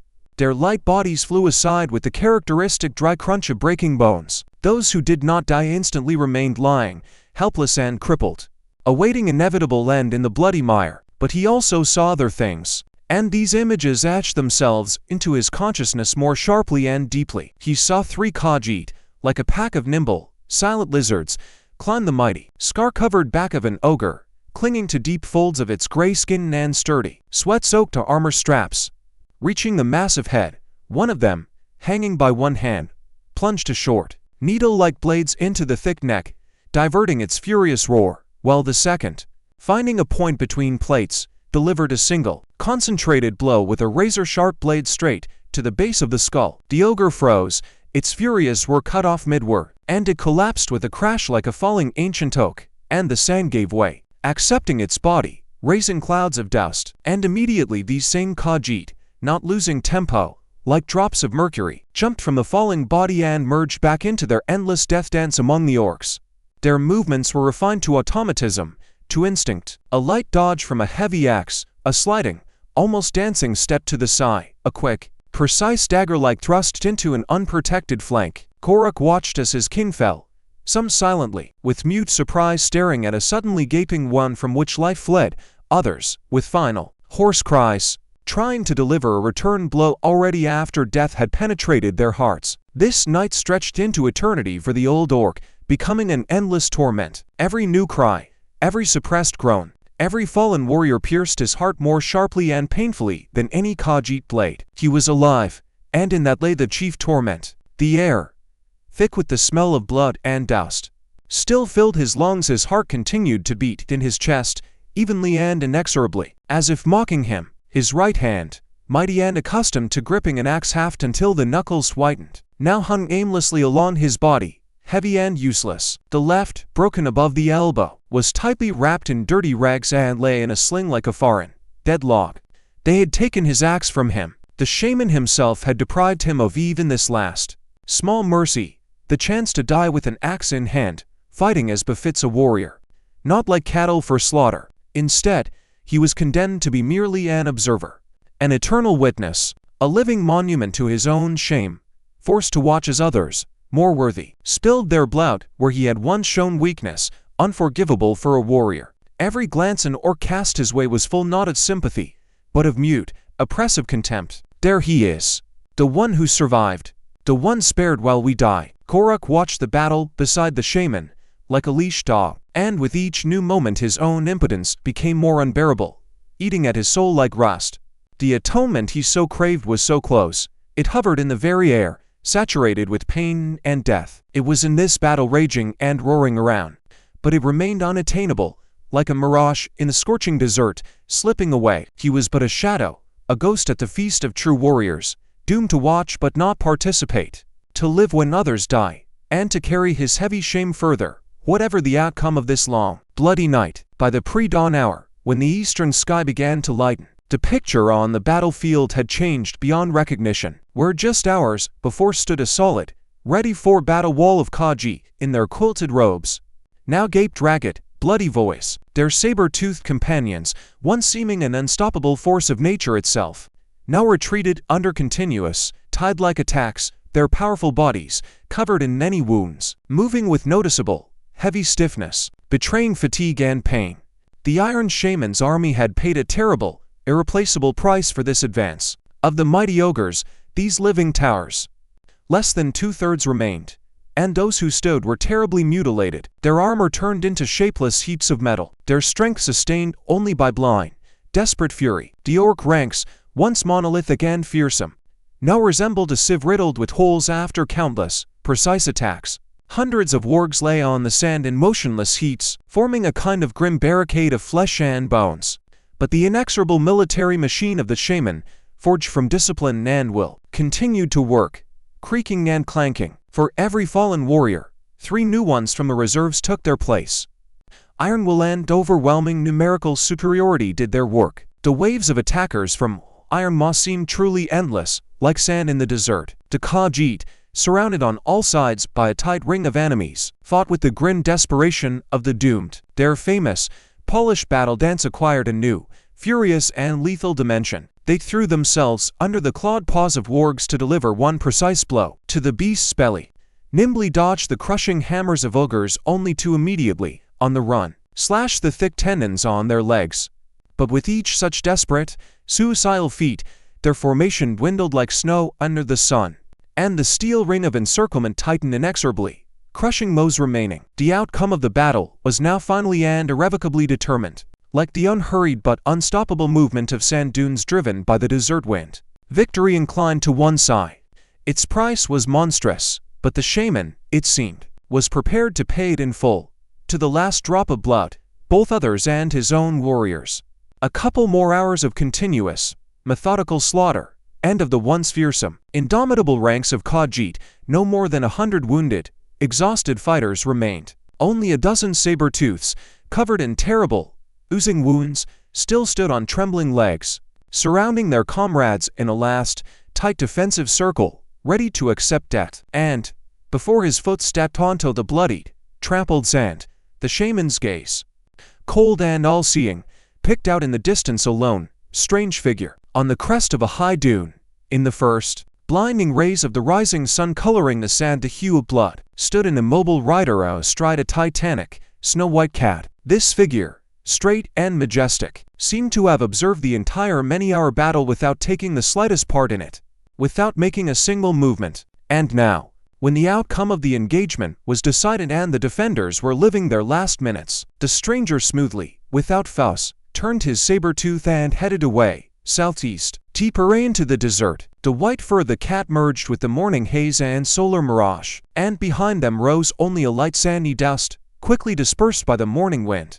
The Iron Shaman slowly, with an inscrutable face, descended from his rise. His heavy, measured steps echoed hollowly in the ensuing, ringing silence, broken only by the rare, deathly gurgles of the dying. He walked across the entire field, strewn with the bodies of his fallen warriors, paying not the slightest attention to the thousands of dead orcs, ogres, and wargs paving his path. His gaze, cold and relentless as winter wind over the wastes, was fixed upon the handful of surviving Khajiit, this last drop of resistance in the sea of achieved victory. In his clenched fist, the staff with the crimson crystal pulsed with an even, ominous light, like a living, insatiable heart-sensing close, desired prey. "Take them alive," sounded his order, and these words, quiet but clear as hammer blows on an anvil, echoed through the exhausted, smoke-grimed ranks of his army.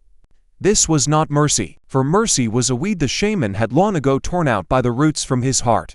It was dry, ruthless calculation, measured to the last grain of sand. The souls of these last desert warriors, tempered in battle and despair, and their faithful, savage beasts, were to become fuel for his growing ambitions, new claws and fangs in his endlessly growing might. And the image of the stranger on the white cat, disappearing into the wavering desert haze, was imprinted clearly and sharply in his consciousness, as a new, unexplored goal, as the next, inevitable chapter in his great and ceaseless design. The ring of orcs and ogres, weary but inexorable, closed around the handful of surviving Khajiit, tightening like steel vice jaws, but they, in their blood and dust-soaked quilted robes, did not lay down their weapons. Standing back to back in the very center of the battlefield, amidst a sea of death, they continued to resist desperately, almost mechanically, their spirit unbroken. Their curved blades, already notched from many blows and thickly coated with clotted blood, still presented a deadly threat. Every attempt by an orc to approach, every careless step met a lightning response, a precise, scorpion sting-like blow to the wrist, to neck, or the deep eye socket. One of the ogres, irritated by their stubbornness, tried to break their line with a mighty shoulder, but received a short slash to the unprotected wrist. His mighty, oak branch-like hand hung by tendons alone, and his bloodied axe fell to the sand with a dull, ignominious slap. The remaining saber-tooths, though wounded, fermented with dark blood, snapped to the last breath. Their hoarse, furious roars mingled with the whistle of blades cutting air, creating a last, small island of desperate resistance in this boundless sea of death. They lunged at anyone who came too close, their long, dagger-like fangs and sharp claws finding their mark even in final, blind agony. The shaman observed this last act of the drama with a stony, inscrutable face. He saw that these warriors, these last sons of the desert, would not surrender willingly. They would have to be taken by force, torn from life like a rotten tooth. It all happened in a single, time-snatched instant, while the shaman's attention, sharp and all-seeing, was momentarily distracted by the rider disappearing in the distance. One of the last Khajiit, a tall, lean warrior with a face hidden in the deep shadow of a hood, made a sharp, almost imperceptible movement, raising a short, curved bow. Almost soundlessly, a light click of the bowstring sounded. An arrow with a narrow, faceted head flew through the formation, slipping through a narrow, random gap between two mighty ogres. It was aimed straight at the temple of the Iron Shaman, who stood half-turned to the Khajiit. In that very moment, Gorak, standing beside the shaman, as if guided by an invisible hand of fate itself, took one sure, uncertain step forward, placing himself on the fatal line of fire. The sharp head with a dull, bone-cracking thud entered the back of his skull, piercing the cranial bone like a nutshell. The shaft with a light, disgusting crunch passed clean through, exiting directly from the socket of his sole remaining eye. Gorak fell to his knees, his body instantly going limp and slowly, heavily toppling onto the sand, raising a cloud of dust. In his single, wide-open eye, nothing remained. No shadow of pain, no regret, not even surprise. Only emptiness, deep and bottomless, like death itself. The last act of the old, tormented warrior was not a furious attack or flight. It was a quiet, desperate attempt at atonement, paid for with the very same sole price he had so long and fruitlessly sought, his own life. Now his shame was forever washed away by this dark, gushing blood from the wound. The shaman did not flinch. There was not the slightest hint of fright or even surprise in his straight, unbending posture when the arrow with a whistle buried itself in Gorak's skull. Only a light, barely noticeable turn of the head, calculated, cold, like a snake's glance, marked what had happened.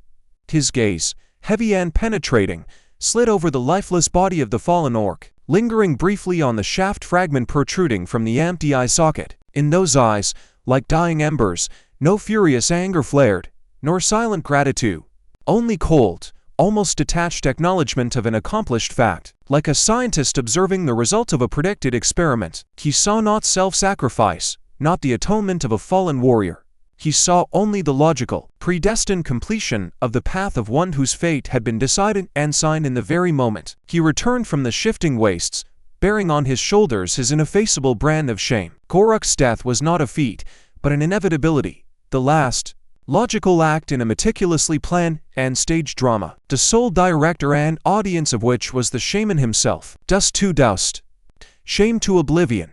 Everything proceeded relentlessly and precisely according to his own shakable will. Turning to the surviving Khajiit, whose bent backs and lowered blades were like broken reeds in the wind, the shaman uttered just two words, quiet but minted like a coin, and in them lay the whole abyss of what had transpired.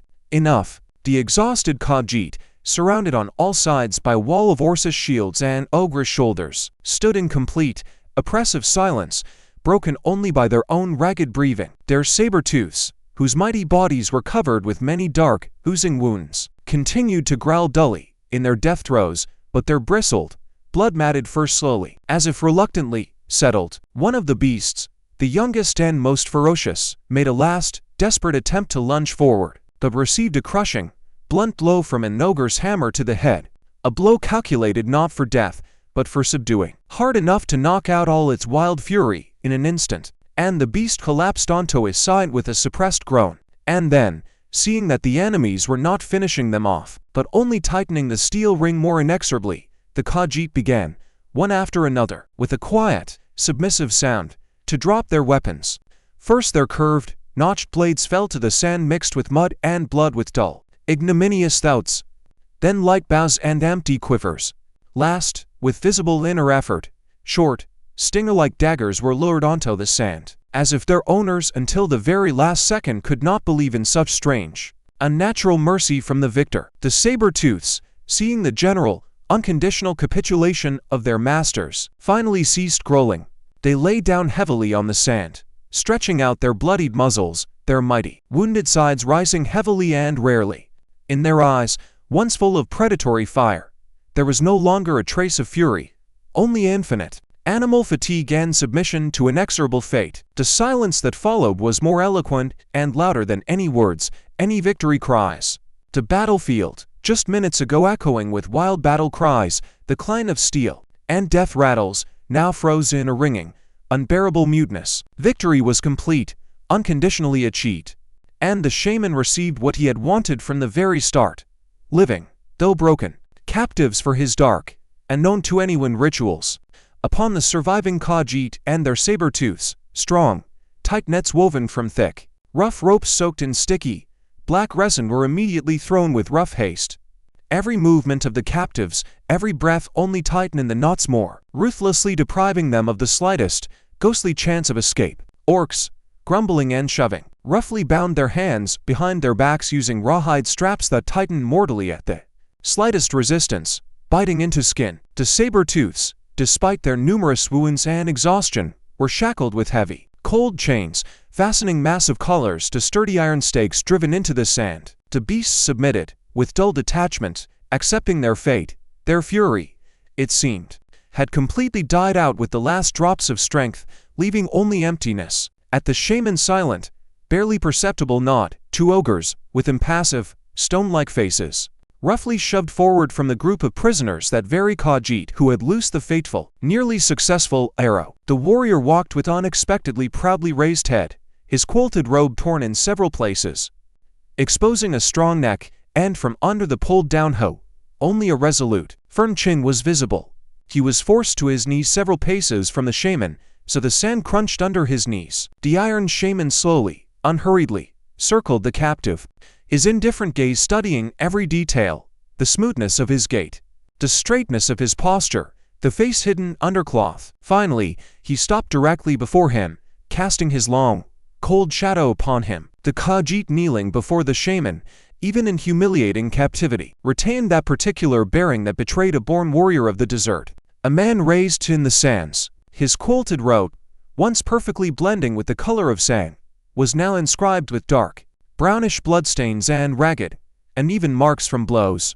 Through one tear on the shoulder gaped a deep, already non-bleeding wound, but the captive seemed to notice neither pain nor fatigue. At the shaman's rough, abrupt sigh, one of the orcs tore the hood from the captive, and the cloth, rustling, fell onto his shoulders, revealing a lean face with the characteristic, sharp features of the desert folk, narrow, slanted eyes of a golden yellow hue, with vertical, cat-like pupils, looked at the shaman not with defiance, but with cold, studying fearlessness. His skin, darkened by the scorching sun of the wastes, was covered with thin, elegant ritual scars diverging from high cheekbones to temples like an intricate web tatter. Dark, thick dreadlocks, interwoven with worn bone beads and feathers of desert hawks, hung heavily on his powerful shoulders. From yonder a torn sleeve, sinewy, muscular forearms were visible, covered in blue spiral tattoos, ancient marks of clan affiliation and deeds. Despite bound hands behind his back and the humiliating posture of a captive, his supple, collected figure hinted at a natural,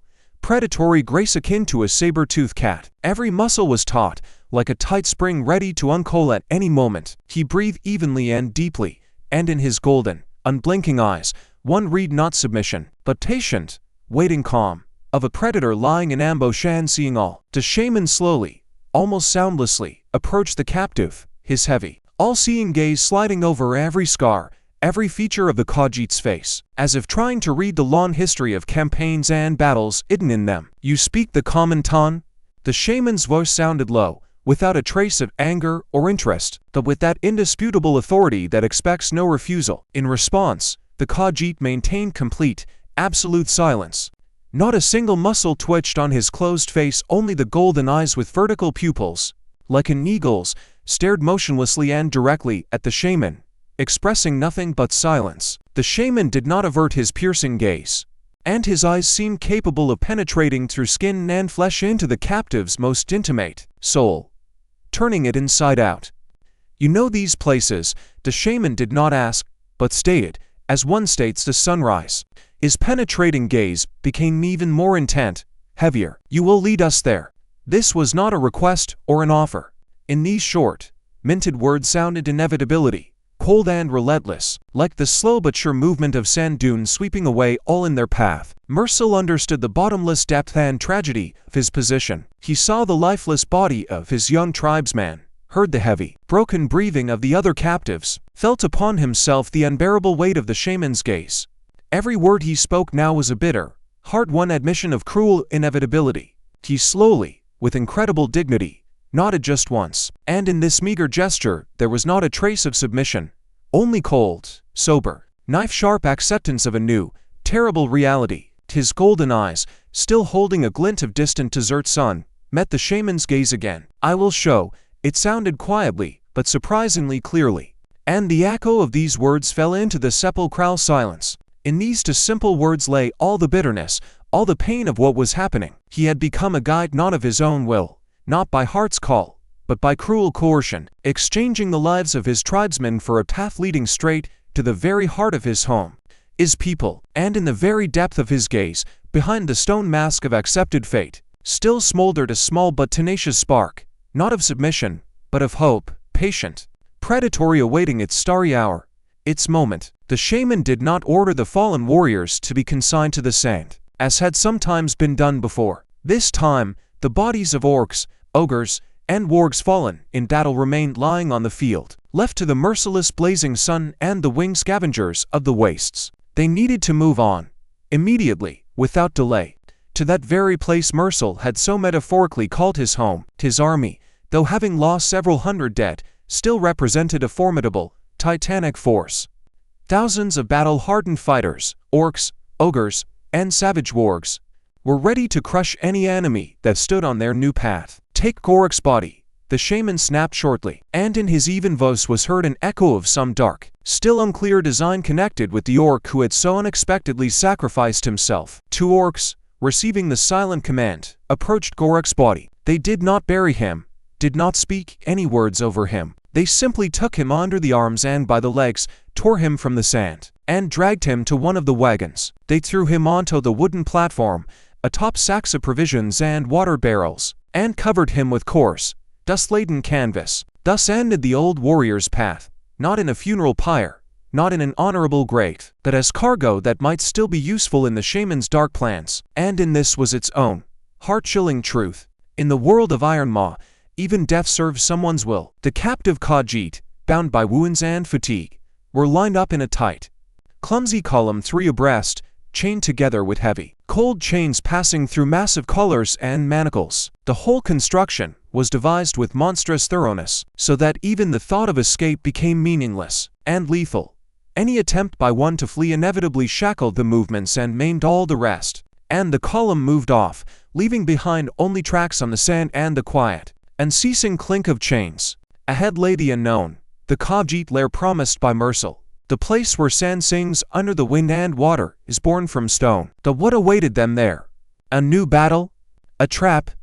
Or a power the Iron Shaman craved to subjugate, to pour into his growing, insatiable might? There was no answer. There was only the road, endless and merciless, and the will of one being leading thousands of others, into the inferno, into glory, or into oblivion. Thank you for your attention. Please like and subscribe so you don't miss the next part and chapter.